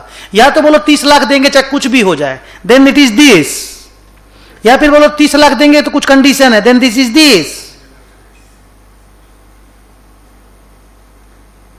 कंफ्यूजन कहां है?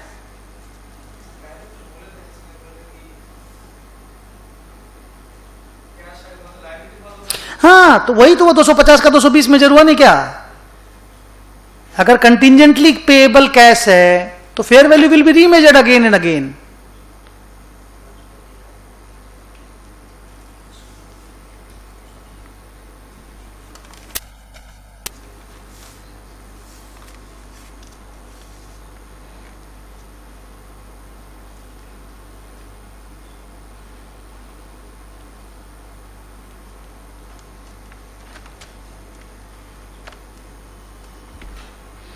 और कुछ इनटेंजिबल असेट को छोड़ दिया है ना? हाँ, बहुत सारा चीज को ना छोड़ दिया है। पीसी कितना दिया रे? पढ़ लिया ना क्वेश्चन? तुम लोग पढ़ रहे हो? हाँ ठीक है, पढ़ लो बेटा, पढ़ लिए। तो पहले मुझे बताओ कि कंसिडरेशन पेड कितना है, लिख लो।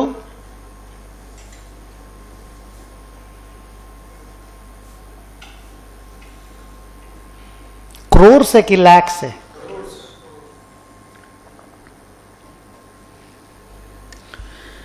Fair value of net assets except the following जो है वो कितना है, लिखो।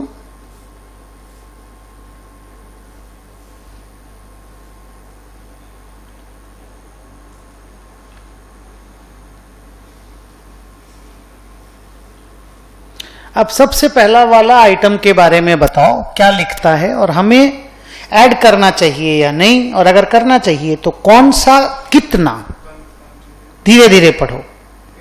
पेटेंट है, वेंडर के पास पेटेंट है, ओके। क्या बोल रहा है वो? उसका एक वैल्यू है, ओके। उसकी लाइफ भी है, अभी उसको यूज भी कर सकते हैं। अच्छा, और अभी उसका फेयर वैल्यू 10 करोड़ है। सक्सेसफुल हो जाने से उससे 15 करोड़ रुपया हम लोग अचीव कर पाएंगे, तो 10 करोड़ लेना चाहिए। हाँ, क्योंकि अभी वो हुआ नहीं है। तो लिखो fair value of patent 10 crore, लेकिन 0 नहीं लेना चाहिए, because after all fair value तो है उसका। नेक्स्ट, और एक पेटेंट है उसके पास, अप्रूव भी हो गया है। खर्चा 12 लाख लगा है, 12 करोड़, और मार्केट वैल्यू 20 करोड़ है। 20 करोड़ लेना चाहिए। Very good.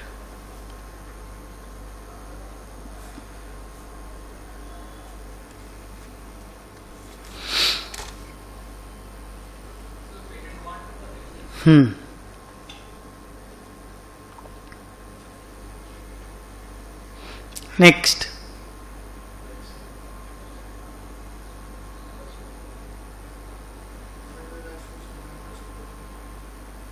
लाइसेंस है कोई सा,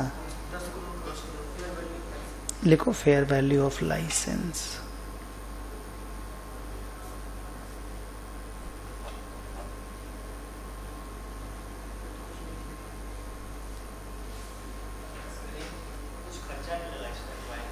हाँ तो बढ़िया है ना।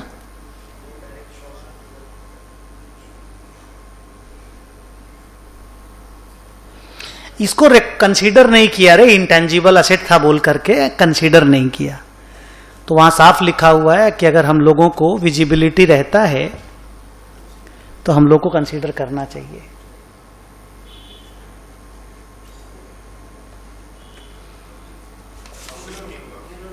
बड़ा गेन ऑन बार्गेन परचेज है, देखो गेन ऑन बार्गेन परचेज।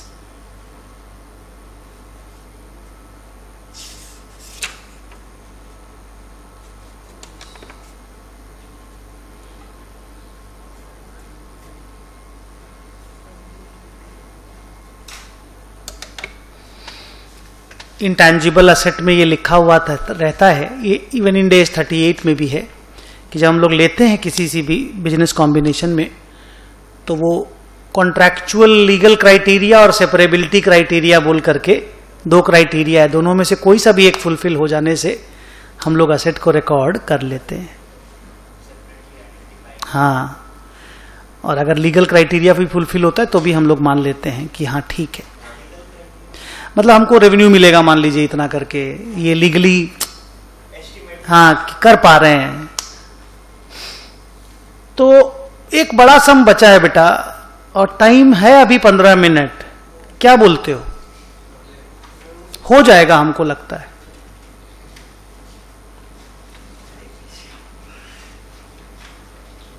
नहीं, ट्राई तो करना चाहिए, थोड़ा देरी तक हो जाएगा उसमें क्या है, खत्म हो जाएगा कहानी। एक काम कर सकते हैं बेटा इसके लिए कि पढ़ते पढ़ते साथ साथ करते चलते हैं, कोई चेंज होगा तो बाद में चेंज कर देंगे। तो ये अकाउंटिंग ट्रीटमेंट है और क्या, जर्नल एंट्री मार दो अगर बोलोगे तो। Net asset debit to consideration paid और बाई टू कैपिटल रिजर्व।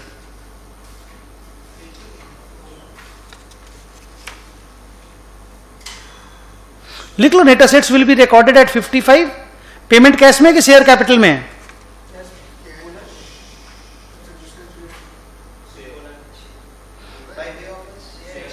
तो शेयर होगा ना, तो 2 शेयर्स होगा और gain on bargain purchase other equity में रिकॉर्ड हो जाएगा। 3 लाइन लिख लो, net assets will be recorded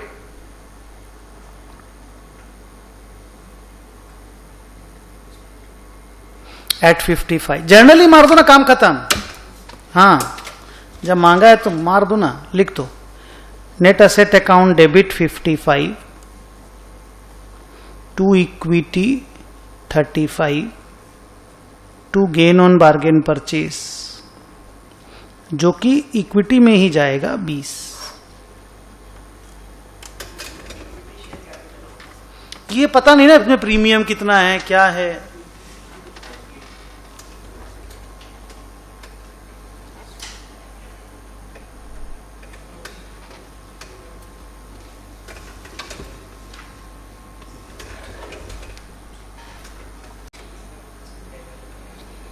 अलग से फेयर वैल्यू सब दिया हुआ है, क्यों दिया हुआ समझे कि नहीं?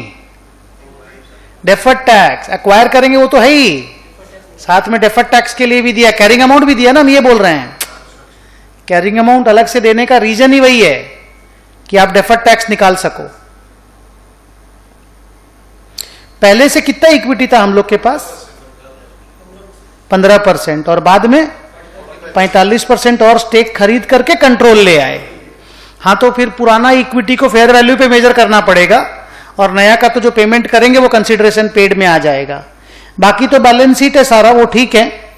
सबसे नीचे अदर इंफॉर्मेशन में जाओ और पहला लाइन का बात करो।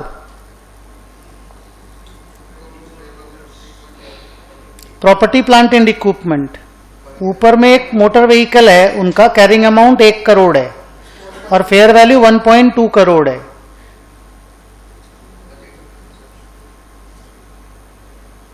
The date of inception of the lease was 1/4/2020. On that date वो फिनांस लीज ही था. और अभी आज का सरकमस्टांस में बात करें तो वो ऑपरेटिंग लीज हो गया, तो वो ऑपरेटिंग लीज की तरह अकाउंट फॉर नहीं कर सकते, वो जो था वही रहेगा. कॉन्ट्रैक्ट लास्ट डेट में आएगा तो वो तो लीज तो चेंज हो ही जाएगा. और ऐसे भी आज के दिन लेसी की बुक्स में फिनांस और ऑपरेटिंग लीज में कोई फर्क रह नहीं गया है. वैसे इसका आंसर होगा कि लीज एग्रीमेंट का टाइम अगर खत्म होने को आएगा तब तो डेट खत्म हो गई, वो चेंज नहीं होता है. लिखो. अरे कई साल पहले आपने फिनांस लीज लिया था तो लास्ट डेट आते वक्त वो ऑपरेटिंग लीज थोड़ी बन जाएगा. ऑपरेटिंग लीज छोटा पीरियड के लिए होता है, फिनांस लीज बड़ा पीरियड के लिए होता है. तो कोई फिनांस लीज का लास्ट डेट आ जाता है मान लो, तो थोड़ी वो ऑपरेटिंग लीज हो जाता है. तब तो इंटरेस्ट का अकाउंटिंग ही नहीं कर पाओगे. सारा कंडीशन भी लिखने बोला है ना, आज हो नहीं पाएगा, छोड़ देते हैं. हाँ, एक एक का कंडीशन लिखने में टाइम लग जाएगा, नहीं तो सम तो बन जाता. ठीक है ना, नेक्स्ट क्लास में करते हैं. नेक्स्ट क्लास कब लोगे ये बताओ. ट्यूसडे आ जाएंगे हम लोग कि होली के बाद वाले दिन? कोई प्रॉब्लम नहीं है, तो ट्यूसडे मिलते हैं.